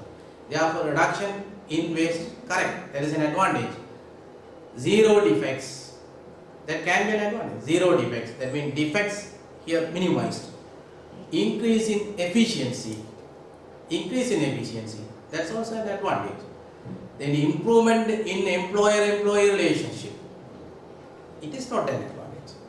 It is not an advantage of CAT. It is not an advantage. That means actually there is, you can simply understand, there is no any relationship between employee relationship and CAT. Mostly no any relationship, right? Therefore, answer 4 is not an advantage. Therefore, it should be the answers, right? Then increase in production capacity, that's correct. That is an advantage, right? Because of CAD, because of computer aided designing, production capacity of the business increases. Here, what is production capacity? Production capacity means the maximum output that can be produced by a business. Maximum output that can be produced by a business during a particular period. Therefore, if a particular business uses computers in production, that means if a business follows CAD, computer aided designing, its capacity will improve, its production capacity will improve. Therefore, fifth one is an advantage. Therefore, fourth one only is not an advantage. Right? Now we will move to question number 24. In this question number 24, marketing variables used by rights of production business are given below, right? Marketing variables are given A to K, right? Earlier, as I said you, we have to see the question. Select the answer which contains the variables which can be included under product. Product is the marketing variable. Under the product, we have to include what kind of marketing variables can be included. We have to identify those marketing variables, right? Therefore, you'll see A is included under product. The main quality. Quality is included under product. Then B, discounts actually is included under price variable, right? Then C, transport is included under place variable, not under product, right? Which one? C, transport. Then D, personal selling is included under promotional variable, not product. Then E is included package. Package is included under product variable, right? Then F, market intermediaries or market intermediates. Market intermediates are included under place variable. Place means distribution, right? As a marketing variable, place means distribution. Then G, warranty is included under product variable, right? Then design is also included under product variable, design. Then inventory actually is included under place variable, right? Not under the product. Then advertising included under promotion variable, not product. Therefore, the variables that can be included under product are A, E, F, A, E, F, this is place variable now. A, E, G, H. A, E, G, H. Fifth answer is correct. Right? Fifth answer is correct. Right? These things are included under product variable. Next question. Question number 25. Question number 25. Select the answer which consists of industrial goods in the view of marketers. Industrial goods in the view of marketers, right? Goods normally are categorized into consumer goods and industrial goods. Based on the purpose of buyer, right? If the buyer uses the goods for his own need, that is consumption goods. If the buyer uses those goods for resale purpose or production purpose, that are called industrial goods, right? Here we have to select industrial goods. Select the answer which consists of industrial goods in the view of marketer. A, soap, newspaper, pen. Actually, they are consumer goods. Consumer goods are consumption goods. They are not industrial goods, right? Then second one, life insurance policies, new book, dictionary. They are the consumption goods. Under the consumption goods, they are categorized as unsold goods. Therefore they are not industrial goods. Right? Third one, electronic equipment, garments, furniture. Electronic equipments, garments, furniture, all those actually electronic equipment, industrial goods, right? Garments, it may be consumption goods or industrial goods. If the garments are purchased for the own use, consumption goods. But if the garments are purchased for the resale purpose, or if it is purchased by the textile owners, may be considered as industrial goods. Then furniture actually consumption goods. For consumption goods, under the consumption goods particularly, it can be considered as shopping goods, right? Shopping goods, furniture. Therefore, we have to select actually answer which includes industrial goods only. Then fourth one, cigarette, rice, bread. Actually, cigarette actually it is convenient goods. It may be convenient goods, right? Fourth one is not the answer. Fourth one and third one is not also the answer. Fifth one, factory building. factory building, industrial goods. Factory machine, industrial goods. Then management consultancy services, that's also industrial goods. Therefore, answer option 5 is correct. 5 is correct, right? Here we are selecting industrial goods, right? Then another question. Question number 26. Question number 26. Marketing concept which discloses that all marketing variables should be implemented in the view of target customers. Marketing concept which discloses all the marketing variables should be implemented in the view of target customers. All the marketing variables. Actually, it is the definition of what is that integrated marketing. Integrated marketing concept. Integrated, right? Holistic marketing concept is there. Holistic marketing concept. Holistic marketing concept. There are 4 contents of holistic marketing concept, right? Relationship marketing. What this relationship marketing means? Relationship marketing means building up long-lasting relationship. Building up long-lasting relationship with the key parties of the business on the mutual benefit way. On the mutual benefit way. Building up long-lasting relationship with the key parties. With the key parties on the mutual benefit way. That is relationship marketing. Social relationship marketing. That's also mostly the same.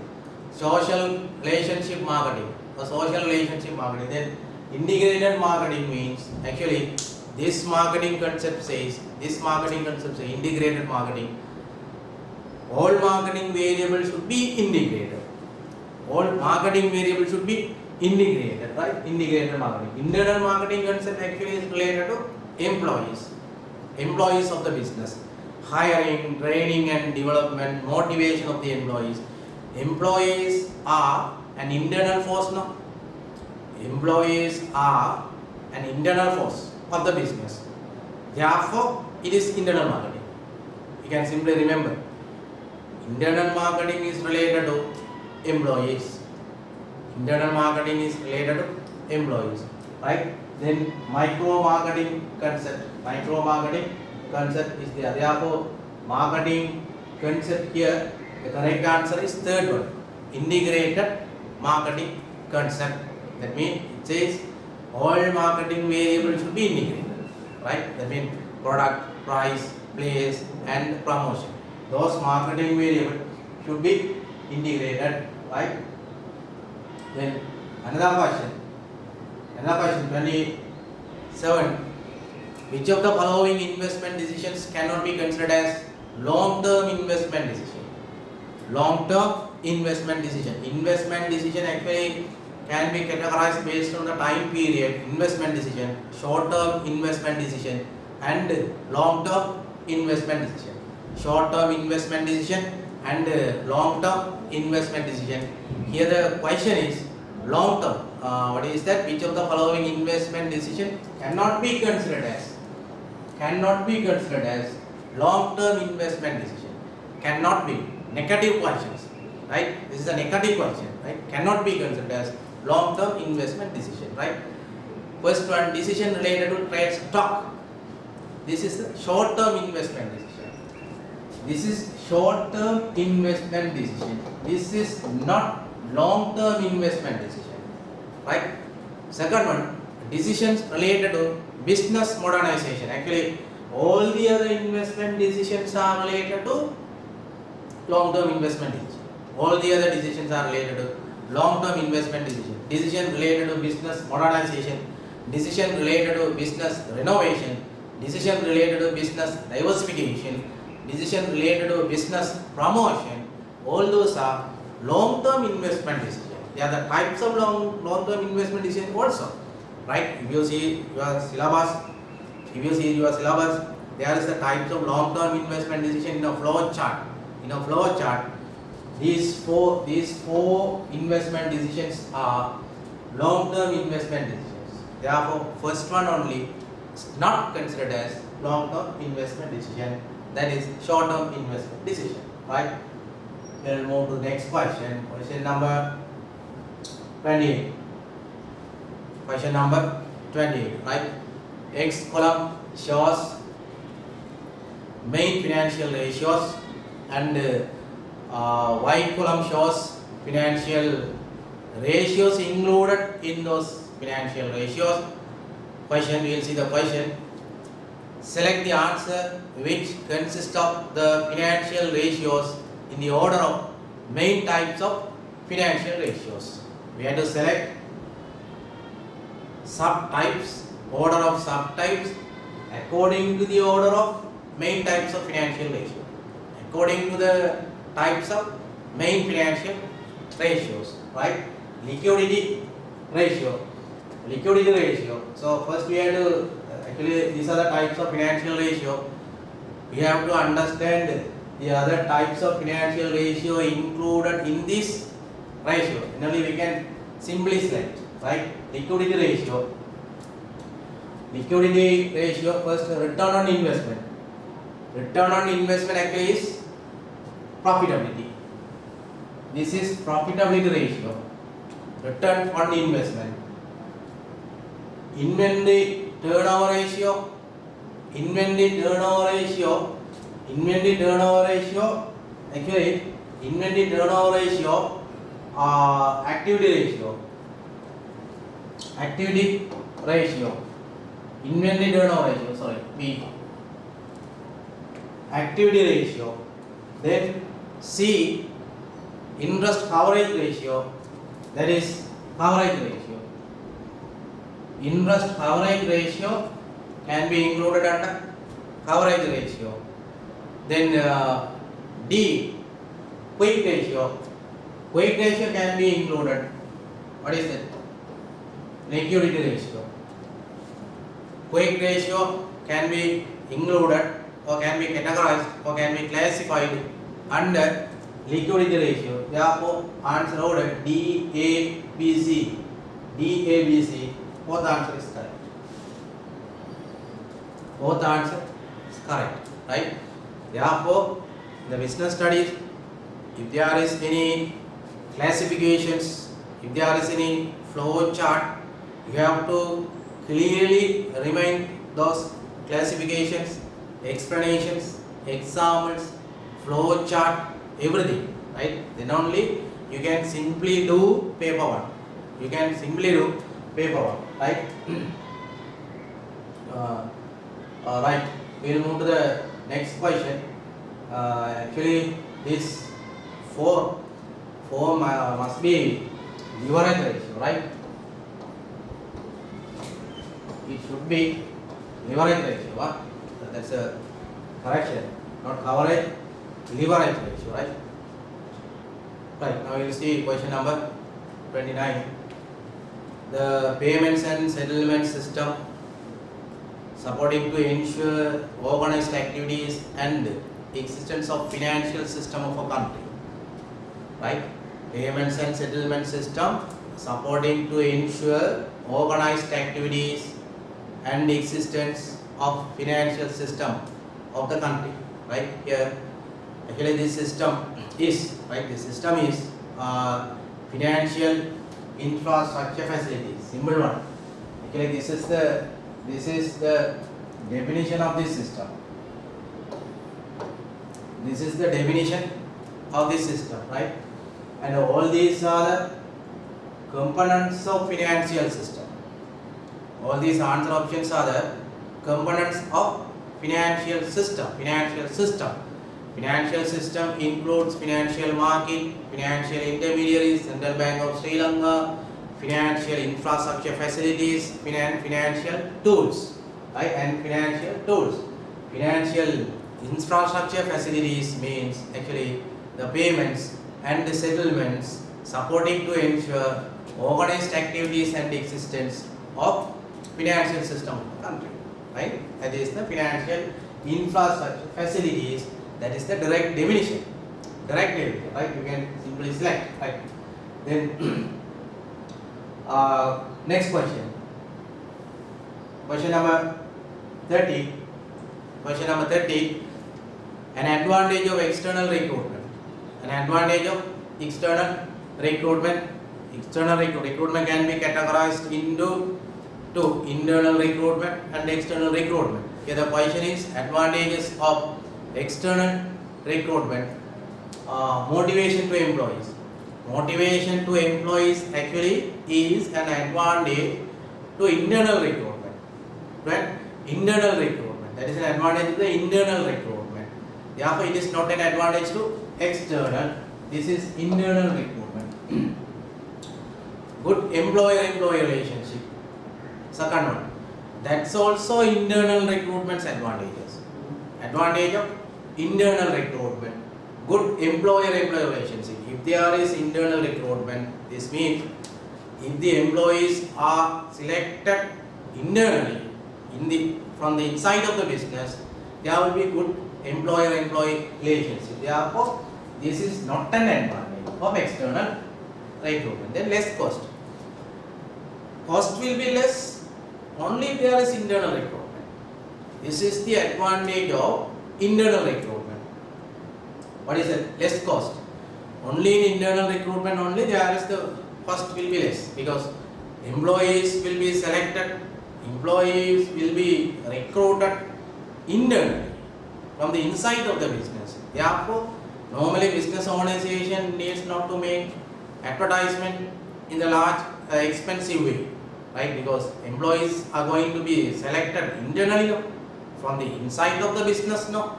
Therefore, there is no need of much expenses. Therefore, it will be less cost. It is the advantage of less cost. Therefore, it is not the advantage of external recruitment. Then, less time consumption for the recruitment. This is also advantage of internal recruitment. If the employees are recruited internally, there will be less time consumption. Less time consumption. Therefore, recruiting right person to right job. Mostly recruiting right person to the right job is the advantage of external recruitment. External recruitment. But actually, maybe the right person may be recruited to the particular position in the internal recruitment also. But in comparing with internal recruitment, only in external recruitment only, right person can be recruited to the right position. Therefore, fifth answer is correct for the question number 30. As you know, in our paper structure, normally question number 1 to 30 will be related to MCQs, multiple choice questions. Multiple choice questions, right? There will be answer options, 5 answer options. We have to select best answer alternative in question number 1 to 30. Now 31 to 40 gap filling questions. Gap filling questions. Normally, mostly every gap filling questions will have 2 sub questions, A, B, like that. 2 questions will be there. Mostly 2 gaps may be in 1 question. Maybe mostly 2 gaps may be in 1 question. Totally there will be 4 gaps in each questions, right? We will see those questions. Then question number 31. Question number 31. A. The fruits used in producing fruit juice in a restaurant is included under dash as input, and ventilation in restaurant is included under dash as input, right? The fruits used in producing fruit juice in a restaurant is included as input, right? Therefore, input here means factors of production. This means resources. Input, factors of production and resources. All those are similar words, right? Therefore, fruits actually in a fruits producing business is considered as capital. Capital as a factor of production. Fruits, right? Actually, sometimes you may have some complicated understanding in these things. Fruits, actually, fruits are produced or the trees are cultivated by human. If there is human effort, that should be identified as capital goods. So capital as a factors of production. If there is any human effort, if there is any human involvement, right, a particular thing should be identified as capital as a factor of production. Therefore, here fruits are cultivated. Fruits are cultivated by human being. Therefore, human effort is there. Therefore, it should be identified as capital. Otherwise, all the other naturally available resources should be identified as land, as a factor of production. Right? See the other thing. Ventilation in restaurant is included under land because it is naturally available force, naturally available factor, naturally available resource. Therefore, it should be identified as land as an input. Right? Simple one. Then question B, the Best Producer Award 2019 provided for stylo apparel producers is dash for business, and increase of tax on cloth import by government is dash for the business, right? Therefore, that Best Producer Award should be identified as actually strength for the business. Awarding is the strength. It will be strength for the business, right? Then increase of tax on cloth import actually should be identified as strength. A very simple one. When we discuss the MCQ question, I have already told you now the definition of strength, weaknesses, opportunities and threats should be identified. Should be identified by studying environment. Then you have to understand definitions of those strength, weakness, opportunities and threats. Then you must be able to write down examples also. Right? We'll move to the next question. Question number 32. Question number 32. Under that A, the activities related to government income and expenses are considered as dash, and Central Bank of Sri Lanka implements dash policy. Therefore, this question mostly are related to the policies implemented by Central Bank, policies implemented by government to regulate businesses. Right? Therefore, the activities related to government income and expenditure are considered as fiscal policy. Actually, this question very simple. It is directly related to the definition. Very simple question, direct question, right? Central Bank of the Central Bank of Sri Lanka implements tax policy. Simple one. Monetary policy, right? Monetary policy. Monetary policy is implemented by the Central Bank of Sri Lanka. Then see the question B. The government influences the businesses as dash by providing electricity facilities, and dash is maintained in constant level through external price stability. This is also very simple one. Government influences the businesses as how? By providing electricity facilities. Electricity facility is an infrastructure facility required to business or required by businesses. Electricity facility is an infrastructure facilities, right? This is an infrastructure facilities. Therefore, government influences the businesses by providing electricity.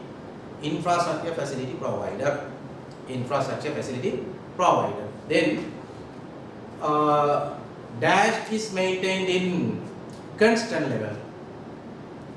Maintained in constant level through external price stability. External price stability. External price stability. Therefore, foreign exchange rate. We can simply find the answer by maintaining constant level in external price stability.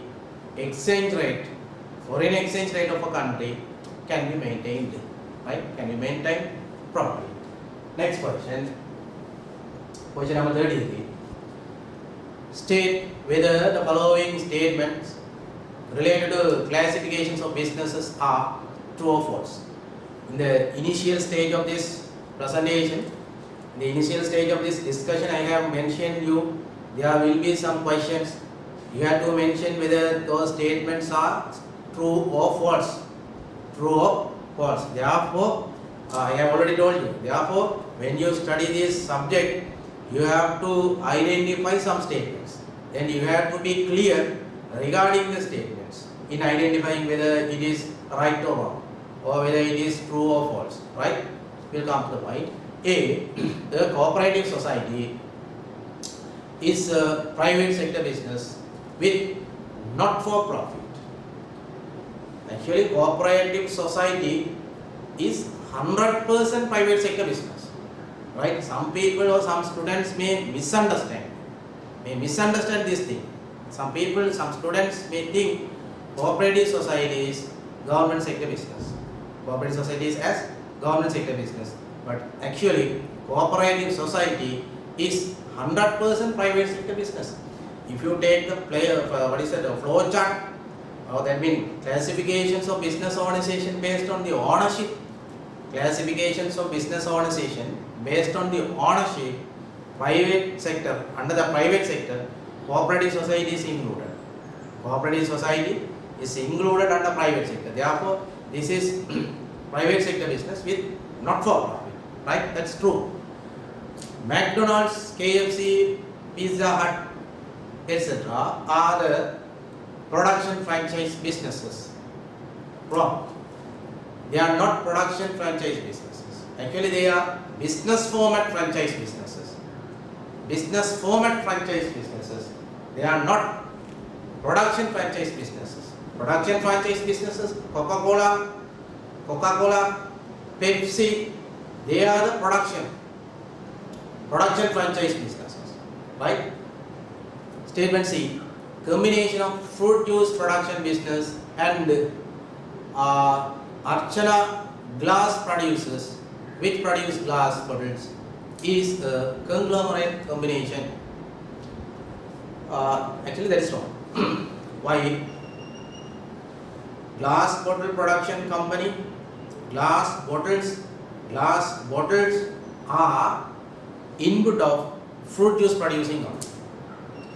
Glass bottles are the input of fruit juice producing company. Therefore, combination of this business, actually, the combination of this business, vertical combination. Glass bottles are the input of fruits producing business. Therefore, the combination of this business, vertical combination of the business. Right? Next statement D. Colombo Exchange Commission is a company limited by guarantee. That's correct. Company limited by guarantee. Columbus Exchange business is a combination limited by guarantee. That is correct. Right? How can companies be categorized? Companies actually are categorized according to Act. Companies Act number 7 of 2007. Companies are categorized into three.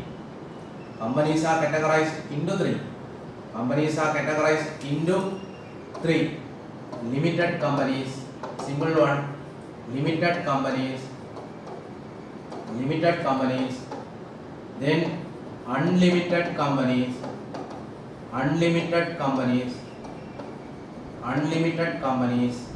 then companies limited by guarantee.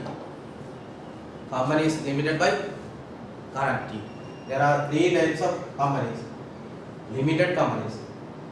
This is unlimited companies. Companies limited by guarantee. But actually, companies can be limited in two ways. Company's liability can be limited in two ways. First one, by the value of shares purchased by shareholders. Right? How? By the value of shares purchased by shareholders. Those companies can be named as companies limited by shares. Because their liability in that company, liabilities of shareholders is limited. Liability is there, but limited by the value of shares they purchased. Right? Then there is another company limited by guarantee. Here liability is limited by the value guaranteed by the shareholders. Guaranteed by the shareholders. Therefore, this is company is limited by guarantee. This is limited company. Therefore, it should be companies limited by the value of shares. Company is limited by the value of shares. Under the company is limited by value of shares, there are three types: private limited companies, public limited companies, then offshore companies. Then under the public limited companies, there are two: listed companies and non-listed companies, or quoted companies and unquoted companies. Right? There are simple theories, but you have to understand these types. Right? Next question. Question number 34. Question number 34. Simple question, right? You can simply answer. Some examples for the types of money are given below. Some examples for the types of money are given below.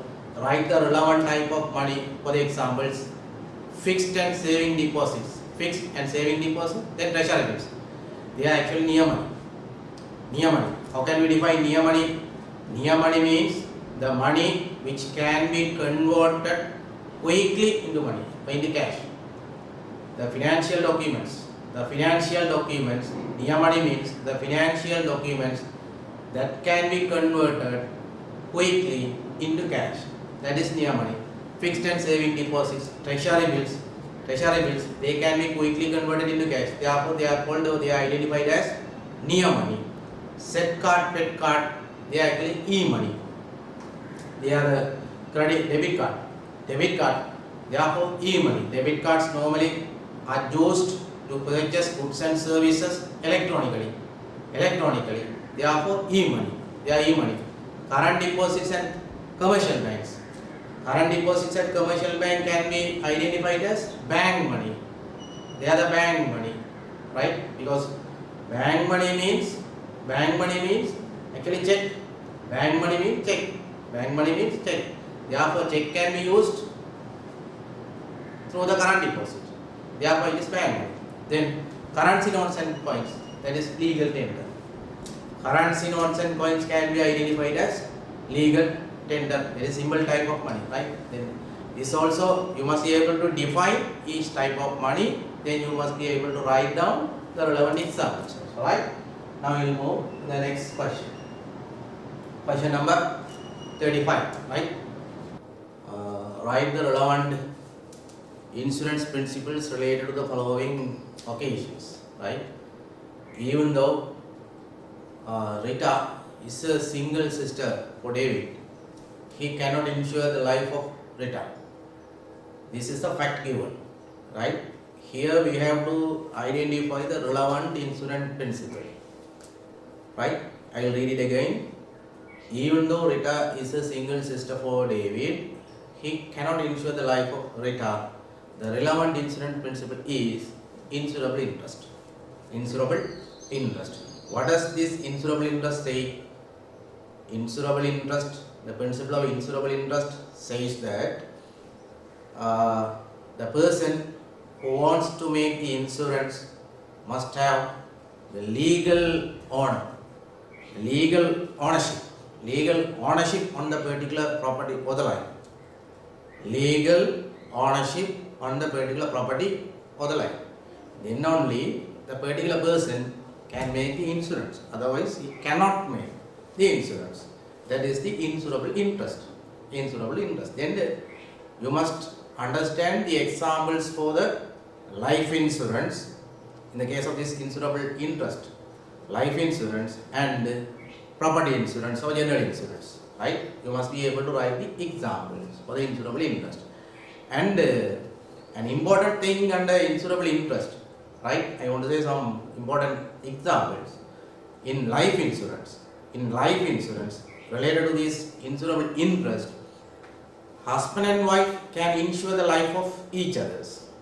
That means spouse. Actually, spouse can insure the life of each others. Husband can insure the life of wife. Wife can insure the life of husband. Right? That means spouse has the legal right, insurable interest on each other. But regarding parents and children, regarding the parents and children, parents do not have the insurable interest on their children. Parents do not have the insurable interest on their children. This means parents cannot insure the life of children. Right? The parents cannot insure the life of children, but children can insure the life of parents. Children can insure the life of parents. Children have the insurable interest on the life of parents because children are dependents on the parents. Dependents on the parents, right? Insurable interest. In other words, insurable interest says, if a particular person receives benefit, or advantages due to the existence of a life of property, he can insure the particular life of the property. Consider this parents and children case, right? Parents and children case. Children receive the benefit. Children obtain the benefit because of the parents. Obtain the benefit. If the children lost the parents, actually the children had to find out other financial ways to fulfill their needs. Actually, children totally depend on the parents for their essentials, for their food, for their clothes, for their education expenses, for their medical expenses, For these things, children depend on the parent. Therefore, because of the survival of the parents, children get the benefit. If the children lost the parents, they will not get the benefit. Therefore, children have the legal right on the parent. Legal right means insurable interest to insure the life of parents. But in the case of parents, in the side of parents, in the view of parents, if they have children, they have the expenses on the children. They have the expenses on the children. Actually, they will not receive any income from the children. Right? They will not receive any income. Therefore, parents actually are not dependents on the children. Therefore, parents do not have insurable interest on their children. Children only have insurable interest. Right? The other examples, I think you know, creditors can insure the life of debtors. That means the receivable amount. Earlier, when we discussed the MCQ, I have told you, right? The creditor can insure the life of debtors up to the amount receivable. Or the particular amount receivable can be insured. Particular amount receivable from the debtors can be insured. Then the partners have the insurable interest. Partners in the partnership business have the insurable interest. Then in life insurance, directors of cinema film have the insurable interest on the life of actors, actresses. Right? These are the examples for the life insurance. Right? Then B. Asha could not get the compensation. As she failed to disclose heart diseases when she made the insurance. Actually, the relevant principle of insurance here is utmost good faith. What does utmost good faith say? Utmost good faith, the related parties, that means insurer and insured. The related party with the insurance policy, the insured and insurance should disclose the true and correct information. They should exchange true and correct information. That is the utmost good faith. Here, if the insurance company feels, or if the insurance company identifies when the insured provides any incorrect information or wrong information, insurance company will not be liable to pay the compensation. Insurance company will not be liable to make insurance. This case is related to this. Here, ASA has decided, that means has hidden the information. His medical, that means the disease has been hidden by the ASA, Therefore, insurance company will not be liable to pay the compensation. Then see the next statement. Even though Wahisan insured his lorry for rupees 2 million, he could obtain only rupees 1 million when his lorry made a loss of 1 million. Here, Wahisan made the insurance for his lorry for rupees 2 million. His lorry has met with an accident at loss rupees 1 million. Insurance company has given rupees 1 million as compensation. Therefore, here the principle related is indemnity. Indemnity, what does indemnity principle say? Indemnity principle say that only value of loss will be given. Value of loss will be paid as compensation by the insurance company. Only value of loss will be paid by the insurance company as compensation, and the insurance company will bring the insured to the position before the occurrence of loss.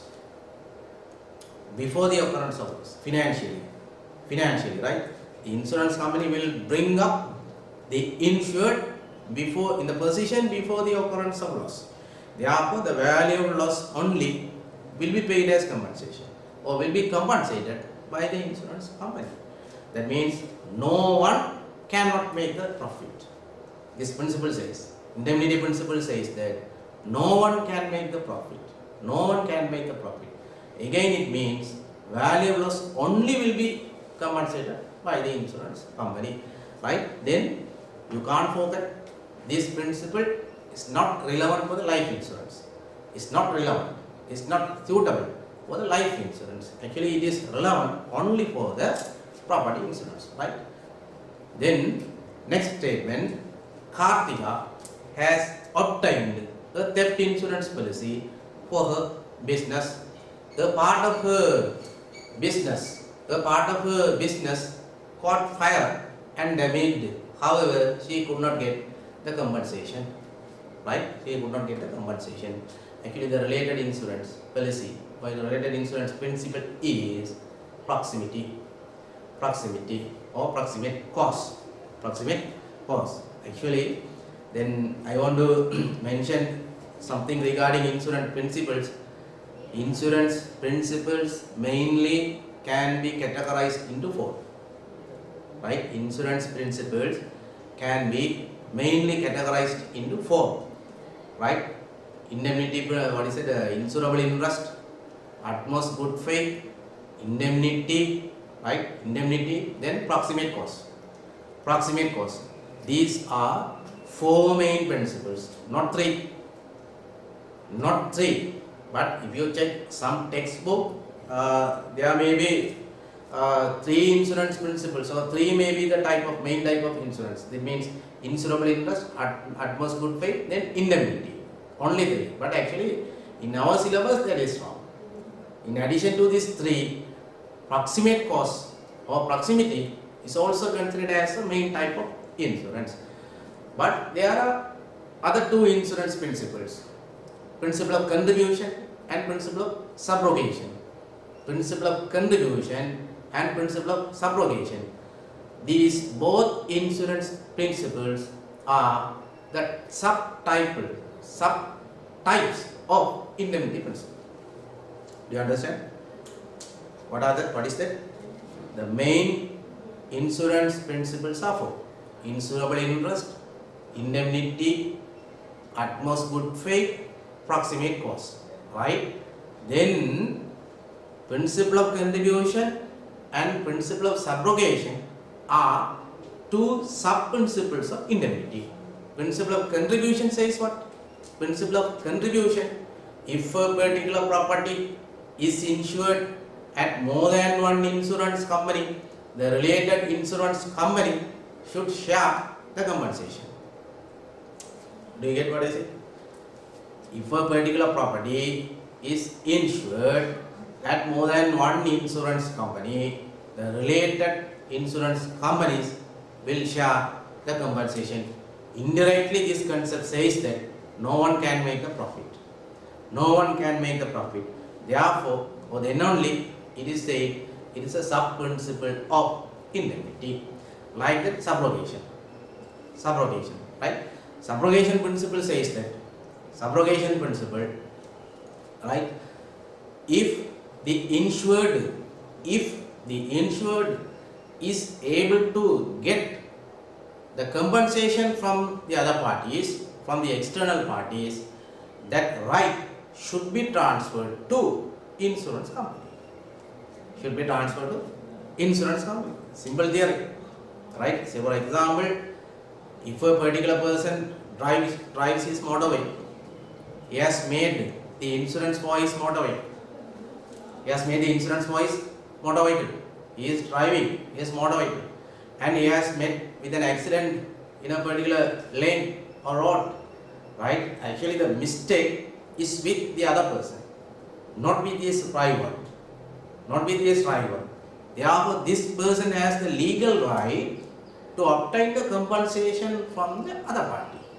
He has a legal right. But he has made the insurance, no. He has made the insurance for his vehicle, no. Therefore, insurance company also will give him the compensation, no. That right. Therefore, here he has the opportunity to receive this compensation from the two parties, both parties, from the insurance company and from the other people he has made the accident, and from the other people who has made the accident. Therefore, this principle, which subrogation principle says that the legal right of this particular insured, which can be used to receive the compensation from the other party, should be transferred to the insurance company. Should be transferred to insurance company. Again, this principle also says that no one can make a profit. Therefore, these two principles, which principles? Principle of contribution and principle of subrogation, are considered as sub-types of principle of indemnity. Right? Simple thing. We will move to the next question. Question number 36. These things: A. Exporting textiles produced with imported cloth and other goods is re-export. Correct. Re-export is dash, actually it is re-export. Exporting textile produced with imported cloth. Therefore, here imported cloth is processed and it is exported again as garments or textile. Therefore, imported cloth is again exported as garment. Therefore, re-export. Re-export, right? And exporting tea by Sri Lanka from India and exporting to Iran is called dash trade, right? This is in-report trade. In-report trade, right? You have to understand these things. In-report trade and export trade, right? Some students may have the confusion of these concepts. Re-export, actually, re-export means if we import the material, if we import the resources, if we import the raw material from the foreign countries or from the other countries, and if we export the same things after processing, after changing the shape of raw material totally, that is export rate, re-export rate, right? Re-export rate. Here we import raw material and we bring those import to the factory, right? We import raw material, we import raw material, and we process this raw material at factory, then we export as finished goods. This is called re-export. Because here imported material is exported again.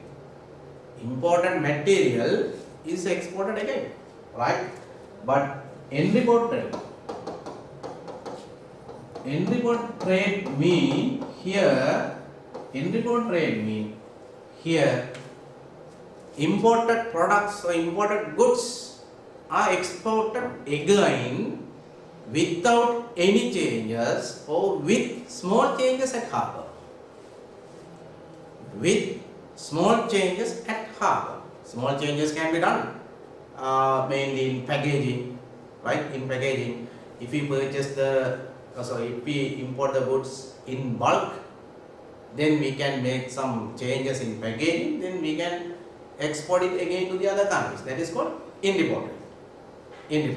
Export trade means re-export trade, that is something different. Totally here input or resources are carried to the factory, then changes are made, then they are exported to the other countries. That is called re-export. Right? Therefore, you can't understand in indeport trade any changes cannot be made. You can't understand like that. Actually, goods changes can be done, but mostly at the harbor. Right? That is indeport trade. Right? We'll move to the next question. B. Payment of employee provident fund to government through internet is B2G. Right? Payment of employee provident fund to government. Employee provident fund, actually that's a business organization. Then it is paid to to the government. It is paid to the government, particularly to central bank. Therefore, that is B2G. Right? Government, business, so B2G e-trade. And dash is an example for G2B, government to business. G2B, government to business. Right? Here, government to business. If any provincial government, if any Pradesh Sabha, or if the central government provides any order to the private sector or to any business for the stationery items, right, for the purchase of stationery items, that is called government to business. Right? Actually, you have to write down the relevant example. Right? The example may be order from government to stationery supplier. That is government to business. Like that, you can find out any other examples. Right? Next question. Question number 37. Question number 37 means write the relevant organizing principles for the following statements. Right? Very simple one. Flow of authority from top level management to low level management on a hierarchical order. Right? On a hierarchical order. Actually, that is called chain of command. These are the principles of organizing. Chain of command actually means the authority is flown. The authority is flown from the top level management to low level management on a hierarchical order. That is called chain of command. Then next statement. One employee being to be reported to only one supervisor. That is called unity of command. Unity of command, actually, this means unity of command. One employee should be reported to one supervisor.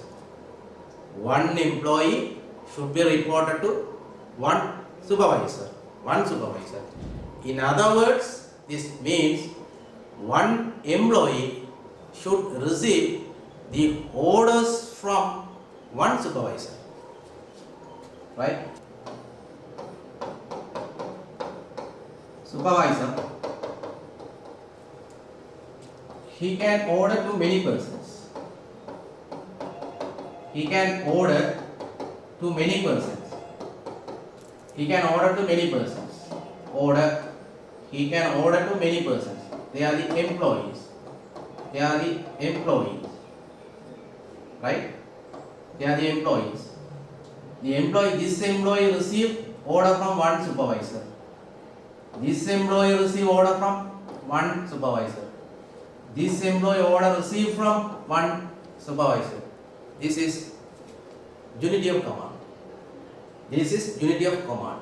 Right? You have to understand one thing clearly. One employee should receive order from one supervisor, but one supervisor can give order to many employees. One supervisor can give order to many employees. He can give order to many employees. But one employee should receive order from one supervisor. One employee should receive order from one supervisor. One employee should receive order from one supervisor. But one supervisor can give orders to many employees. But unity of command is explained in the point of view of employees, not in the point of view of supervisor. Right? In the point of view of employees. One employee should receive order from one supervisor. That is unity of command. Right? Therefore, you can understand incorrectly. One supervisor can give the order to one employee. No. One supervisor can give the order to many employees. Right? Then, number of employees reported to a manager, span of control. Number of employees reported to a manager. Actually, this is span of control. Under the span of control, there are two types of span of control. Narrow span of control, then wide span of control. Narrow span of control means minimum number of employees. Wide span of control means maximum number of employees. Actually, simple thing, right? Then D, all authority for decision making vested in high level management.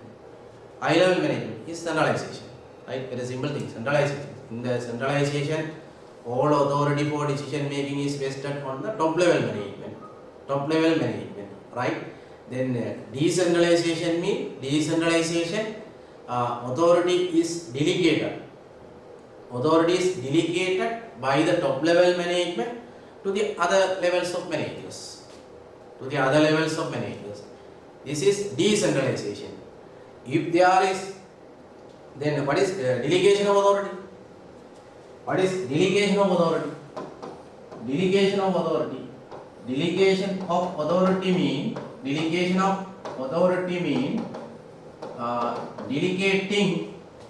authority.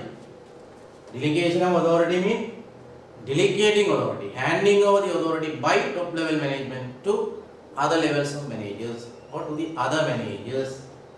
If there is delegation of authority in a business organization,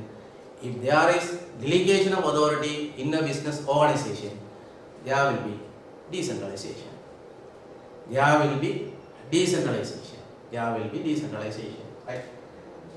Right. Next we will move to the next question. Question number 38. Fill the blanks in the following equations. These equations, actually these type of questions may be asked in the final exams, right? Actually there are few equations in our syllabus, right? You have to remember all those equations, right? Break-even point at units equal to break-even point at units or in units equal to simple fixed cost over contribution per unit. Fixed cost, contribution per unit,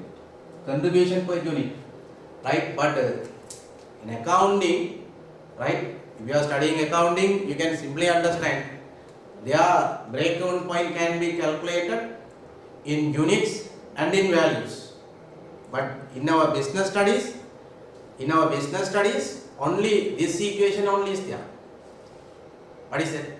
Break-even point in units only. In accounting, we calculate break-even point in values also. In values. BEP in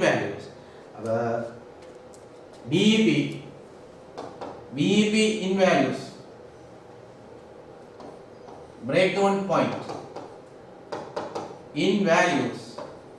Break-even point in values can be calculated. BEP in units into selling price. One equation. Actually, it is not in our business studies syllabus, but I am talking about accounting, right? BEP in values can be calculated. BEP in units into selling price. BEP in units into selling price. Or otherwise, fixed cost over contribution sales ratio. Fixed cost over contribution sales ratio. Contribution sales ratio. If we write down fixed cost over contribution sales ratio, we can obtain break-even point in values. But actually, it is not in our business studies syllabus. In our business studies, there is BEP, calculation of BEP in units only, right? Fixed cost over contribution per unit. Then reorder level. Reorder level means maximum inventory usage or maximum usage or maximum inventory usage into maximum usage period. Maximum usage period or maximum order period or maximum ordering period. Anything is correct, right? Maximum usage period or maximum usage period into maximum ordering period. Right? Then the maximum ordering period should be written in the blank. Then next, machine productivity. Machine productivity means total output over number of machine hours. Number of machine hours. Total output over number of machine hours. Then there is labor productivity, right? Labor productivity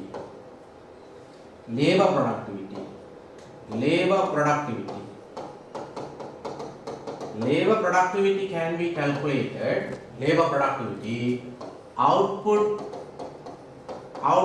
over labor hours.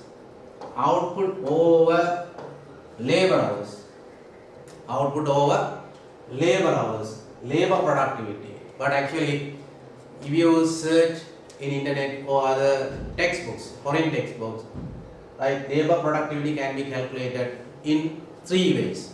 One way is this one, output over labor hours, right? The other way is output over labor cost.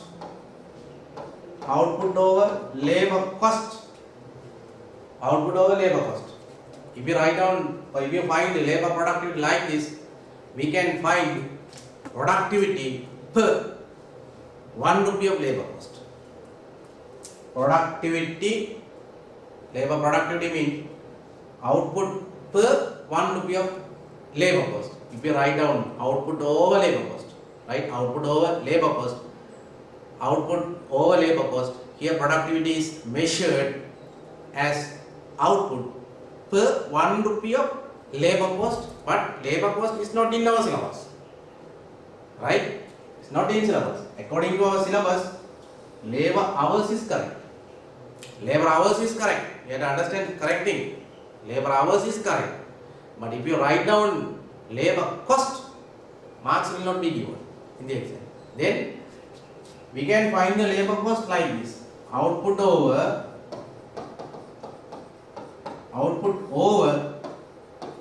number of employees. Output over number of employees. Here productivity is calculated output per employee. This is also not in syllabus. This is also not in syllabus. Only labor hours is there. So labor productivity can be measured according to our syllabus. Output over number of labor hours. Next, debt ratio. Debt ratio can be simply calculated, or debt capital ratio. Debt ratio, debt capital ratio. Total capital over debt capital. Total capital over debt capital. Right? Question number 39. Question number 39. Dash and dash are the intermediaries in the distribution of industrial goods. Right? They are the intermediaries in the distribution of industrial goods. There are two industrial goods. There are two industrial good distributors. Two industrial good distributors. Producers agent and industrial goods distributor. Right? Producers agent and industrial goods distributors. There are two types of industrial goods intermediaries. Industrial goods intermediaries. Two types. Producers agent and industrial goods distributors. Simple thing. It's a direct question, right? B. Investors who purchase ordinary shares are the owners of the company. Actually, investors who purchase dash shares are the owners of the company, and dash shares have less risk and no administrative power. Students, you have to understand these things. Ordinary shares, preference shares. Ordinary shares, preference shares. Right? Ordinary shares and preference shares. Ordinary shares, preference shares. Ordinary shares actually means the shares which must be compulsorily purchased by owners. The shares which must be compulsorily purchased, or the shares which must be compulsorily issued. Which must be compulsorily issued to the owners. It's called ordinary shares. It's called ordinary shares. Then you can simply understand the preference shares. Preference shares actually means the shares issued with predetermined dividend. Predetermined dividend. Predetermined dividend. It's called preference shares. It's called preference shares. Here shares are issued with predetermined dividend. Dividend here has been already determined. When the shares are issued, determined, that means dividend is determined. Dividend is specified.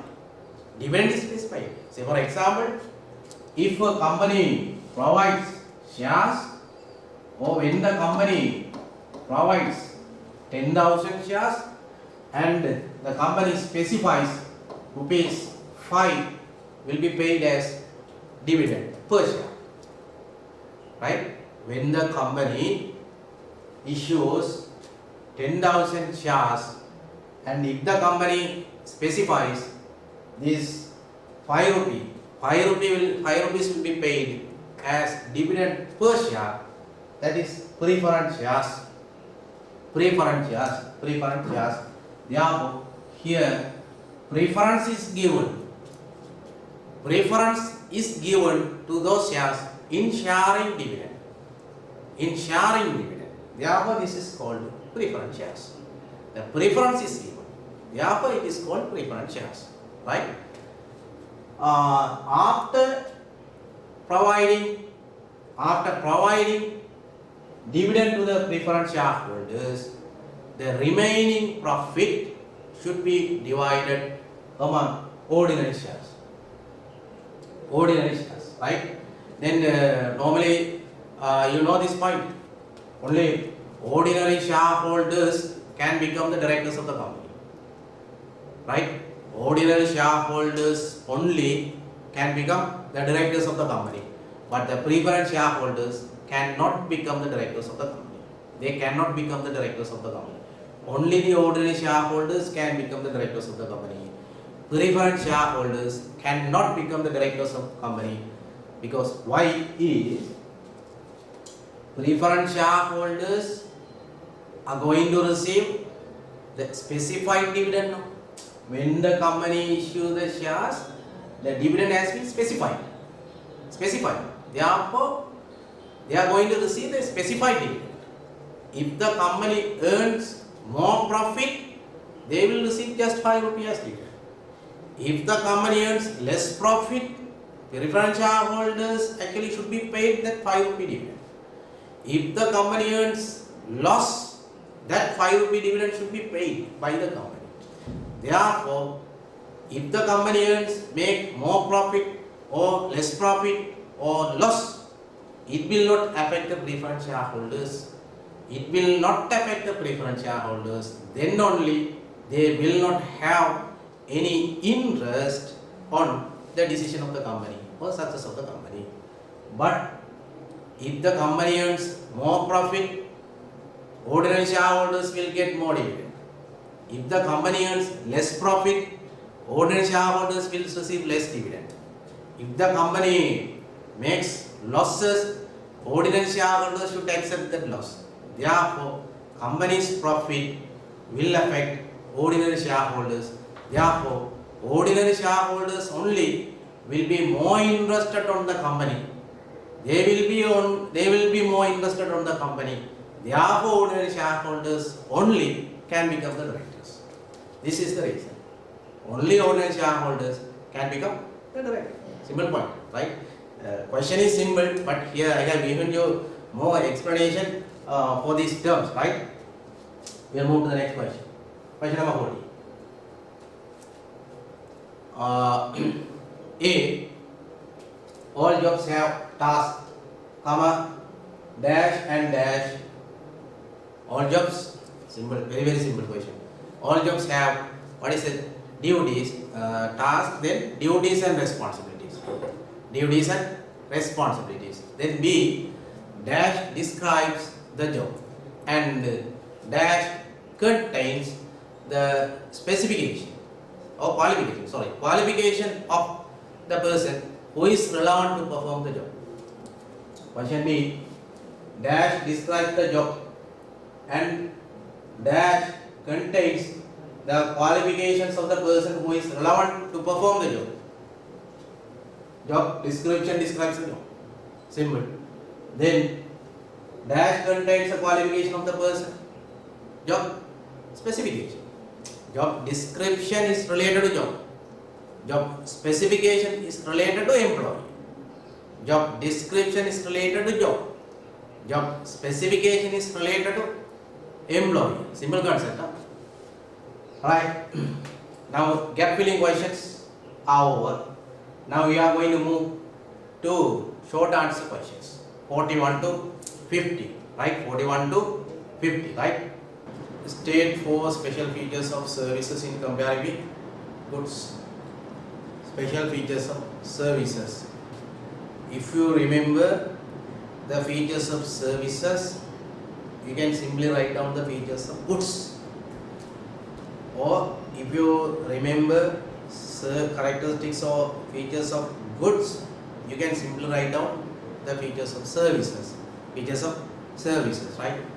The special features of services, actually intangibility, right? Intangibility means actually no physical appearance for the services, no physical appearance, and you must be able to explain this feature also. Explain as a characteristic, as a feature, and you must be able to explain in comparing with goods. I mean, here the characteristic is there, no? Intangibility or no physical appearance. That's a feature of service, right? Feature of service. This feature should be explained, not in here, not in here. In second part questions, if you are asked, you must be able to explain, right? the services do not have physical appearance. That's enough. Services do not have physical appearance. Goods have physical appearance. Goods have physical appearance. Services do not have physical appearance, right? Or tangibility. Or you can write on invisibility also for the services. If it is tangible, it is visible. If it is tangible, is it visible? Right? It is visible. Right? Therefore, tangibility, visibility can be considered as same characteristic, right? Then second one, actually second characteristic cannot be stored. Cannot be stored means perishable or perishability.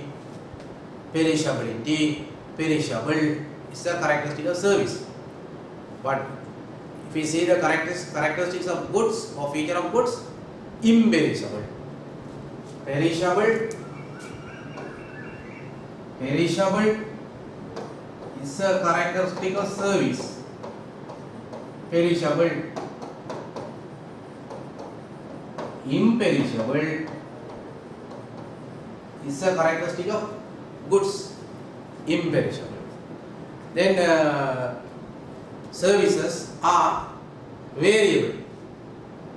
Services are variable. Services are variable. That means varies according to service provider. Services are variable. Service provided to service provider. Services are variable or services vary according to service provider. But goods are invariable. Goods are invariable. That means it will be similar. Goods will be similar. So for example, if you take a marker pen, it will be the same as the other markers. Right? But services are different. Right? They are variable. Say for example, I am providing this paper one presentation or paper one discussion. But some other teacher may do this discussion in other ways, with different explanation. Therefore, services are different. Services vary, right? Person to person. A service provider to service provider, right? Then inseparability. Services are inseparable. That means services cannot be separated. Services cannot be separated from the service provider. They are inseparable. Right? Services cannot be separated, but goods can be separated from the service provider. Now I have this pen. Actually, it was produced by a producer. It has been separated. Now I have this one. Producer is somewhere. Now I have his product. Therefore, this product has been separated from the producer. But services cannot be separated. They are inseparability.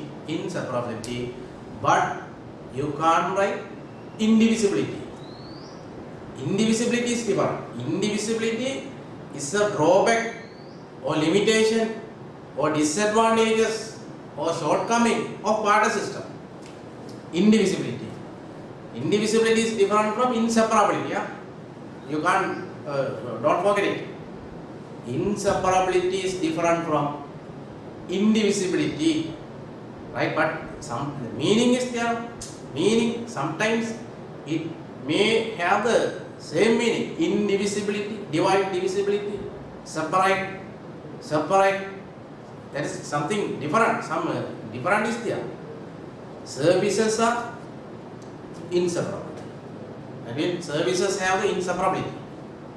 Goods have separability. That means goods can be separated from the producer, right? Indivisibility is the disadvantage, so shortcoming of barter system, right? Then next question number 42, simple one. Provide for social responsibilities of employees to be performed by furniture manufacturing companies. Simple. Social responsibilities. Actually, this question must be like this. Social responsibilities to be performed by a furniture manufacturing company, to be performed by a furniture manufacturing company towards its employees. Towards its employees, right? Equality. First one, equality. Equality actually mean equality.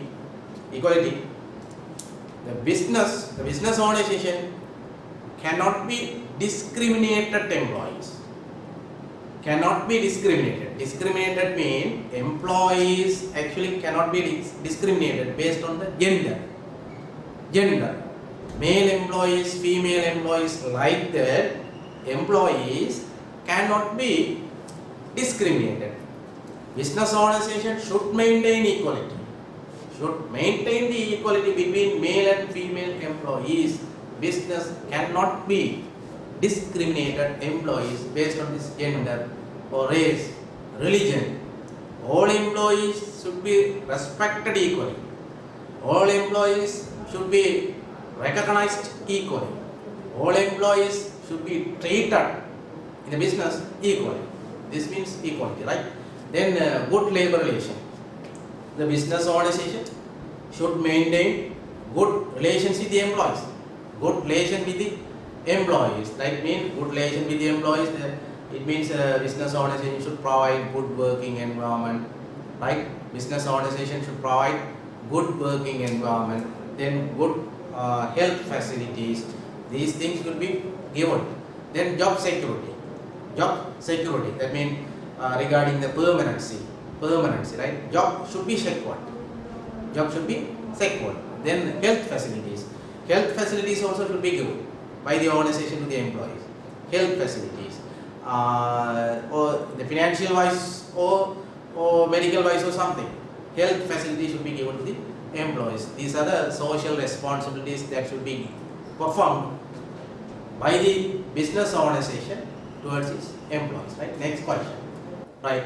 Now we will see the question 43. Write the name of acts to be followed by the business organization in the following circumstances. Statement A. Name of a sole proprietorship business is not similar to its owner's name. Therefore, regarding the name of the sole proprietorship business is not similar to the name of owner's name. Therefore, it should be registered. Therefore, here the act related to this registration should be written. Right? Business name registration ordinance number 6 of 1918.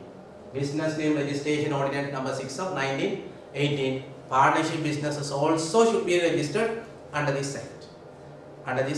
Right? Then B. Partnership did not have written agreement. A partnership business did not have written agreement. Therefore, regarding the written agreement, section 24 of partnership ordinance isolated insurance. Related to the agreement, related to the partnership agreement.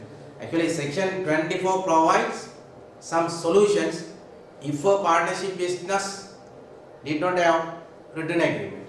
If there is any conflict among the partners and if there is no any agreement between the partners, section 24 of partnership ordinance provides some solution. Profit should be shared among the partners equally. No salary for any partner, even if the partners participate in management. Then interest on capital is not allowed. All the partners should give their consent on the arrival or on the admission of new partner. Like that, there are some solutions. Therefore, partnership ordinance is also correct. Then Frauds Prevention Act is also correct. Frauds Prevention Act says if any partnership business which have the capital more than rupees 1000, it should have written agreement. Therefore, this act also is relevant for this question. Then company, statement C. The company is incorporated in Sri Lanka. Normally, the company is incorporated in Sri Lanka. Therefore, we have to write down the Company Act. Under the Company Act only, company is incorporated. Under the Company Act, right? Company Act number 7 of 2007. Right? Then a cooperative society is registered. Here the act related to registration of cooperative society should be written. Cooperative Society Act number 5 of 1972. Right? Cooperative Society Act number 5 of 1972. Right? Simple question. Then we will move to the next question. Here it should be Partnership Ordinance of 1890, right? It should be correct. Partnership Ordinance of 1890, yeah? 1890. Question number 44. Question number 44, right?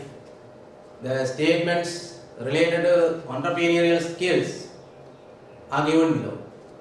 Write the relevant skill related to the statements. Entrepreneurial skills are there, very simple, direct question. Some statements are here.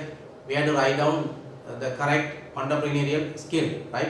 Statement A, maintaining good interpersonal relationship between internal and external party. Maintaining good interpersonal relationship between internal and external party. Actually, it is interpersonal skill. This is interpersonal skill. Simple. Then maintaining good relationship to fulfill the objective. Maintaining good relationship. Actually, with the key parties or something, with the stakeholder, maintaining good relationship to fulfill the objective. Actually, the relevant skill, communication skill. Right? Communication skill. Then having the skills related to planning, organizing, leading and controlling. Having the skills related to planning, organizing, leading and controlling. Basic management skill. Basic management skills. Very direct question. Very direct. Right? Then leading and motivating subordinates to accomplish the task. Leading and motivating subordinates to accomplish the task. Actually, this is leadership skill.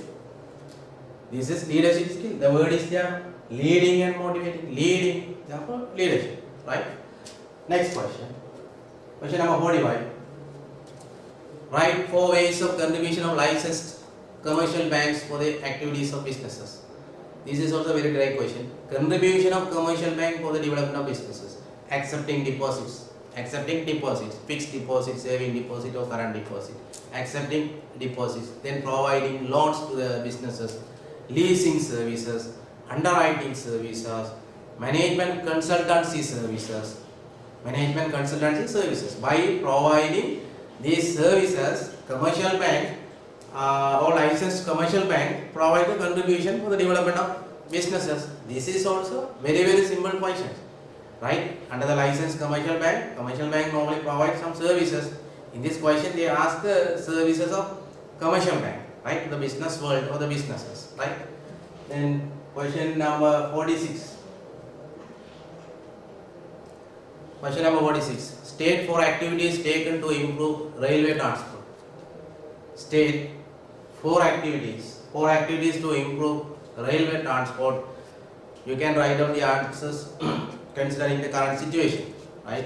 There are many proposals, many points are there, right? For the improve the railway transport. Northern railways has been expanded. New railway engines, train engines can be imported. New compartments have been imported. Then railway stations have been renovated. Then Colombo Metropolis Railway Service is there. Colombo Metropolis Railway Service project has been implemented. Then some railway stations have been integrated. Right? Like this, you can write down the answers. So find out the answers. Here are many points, right? Please just consider this question. Sometimes you may have this question in your final papers, right? Because currently related question, no? Currently related question, right? Next question, 47. The activities of a manager in accordance with his sub-roles are given below. Write the relevant sub-role of manager. Right here, the activities have been given.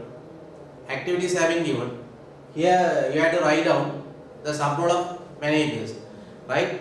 Dear students, here you have to consider roles of managers.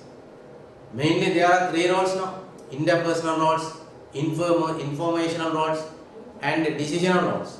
And each these roles have sub roles. Each these roles have sub roles. Therefore, you have to clearly understand definition of those roles, explanation of those roles, examples for those roles. Examples. Everything you have to remember. You have to remember everything. Right? Therefore, actually in 2011 there was a question. You have to write down sub roles of each entrepreneur roles and explanation and examples. Right? Actually they provided a big table in the question paper. A very big table. You have to fill those tables. Right? For 3 marks. For 3 marks. Like that you may be asked the questions from this section. In first part, MCQ part, gap filling questions or short answer questions, or in second, that means structure paper. Right? You may have different type of questions using those entrepreneur roles. Right? We'll come to this point. A, welcoming guest, signing in legal documents. Figure it. Right? It is also a very direct question. Very direct question. Welcoming guest, signing in legal documents. Actually, this role actually means figurehead. As figurehead, manager should welcome the guest and he will sign the legal documents. Right?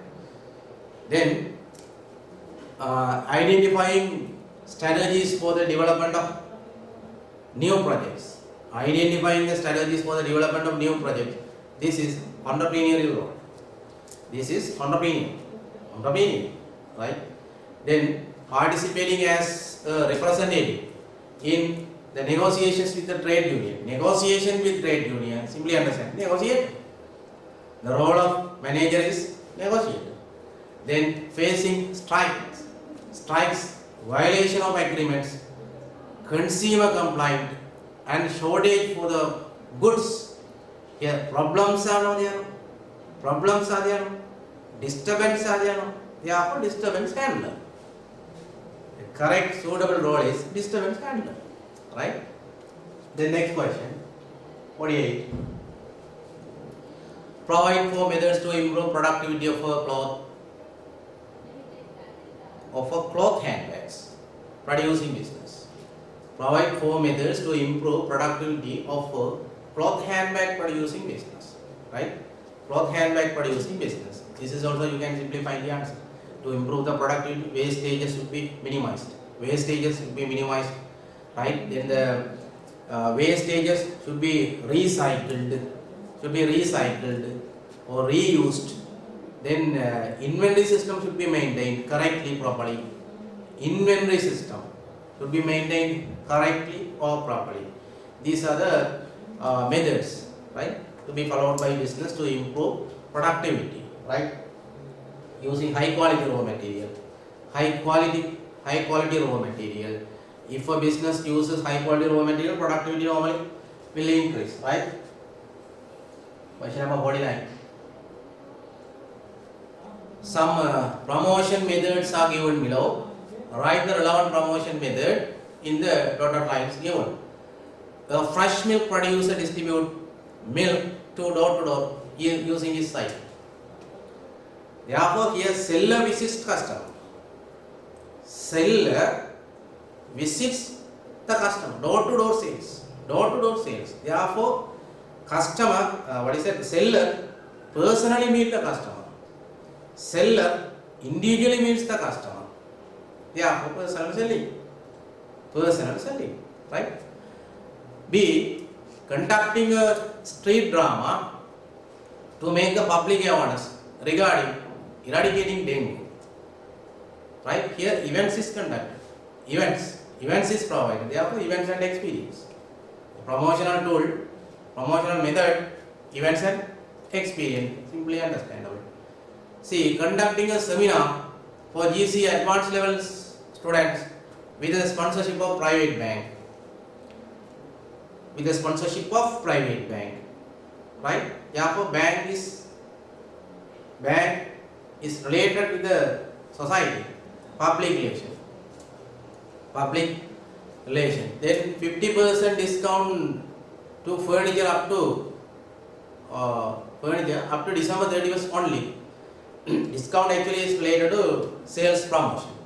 Discount normally is related to your sales promotion. These are the 49 questions. Then the last question, provide for submarkets of money market.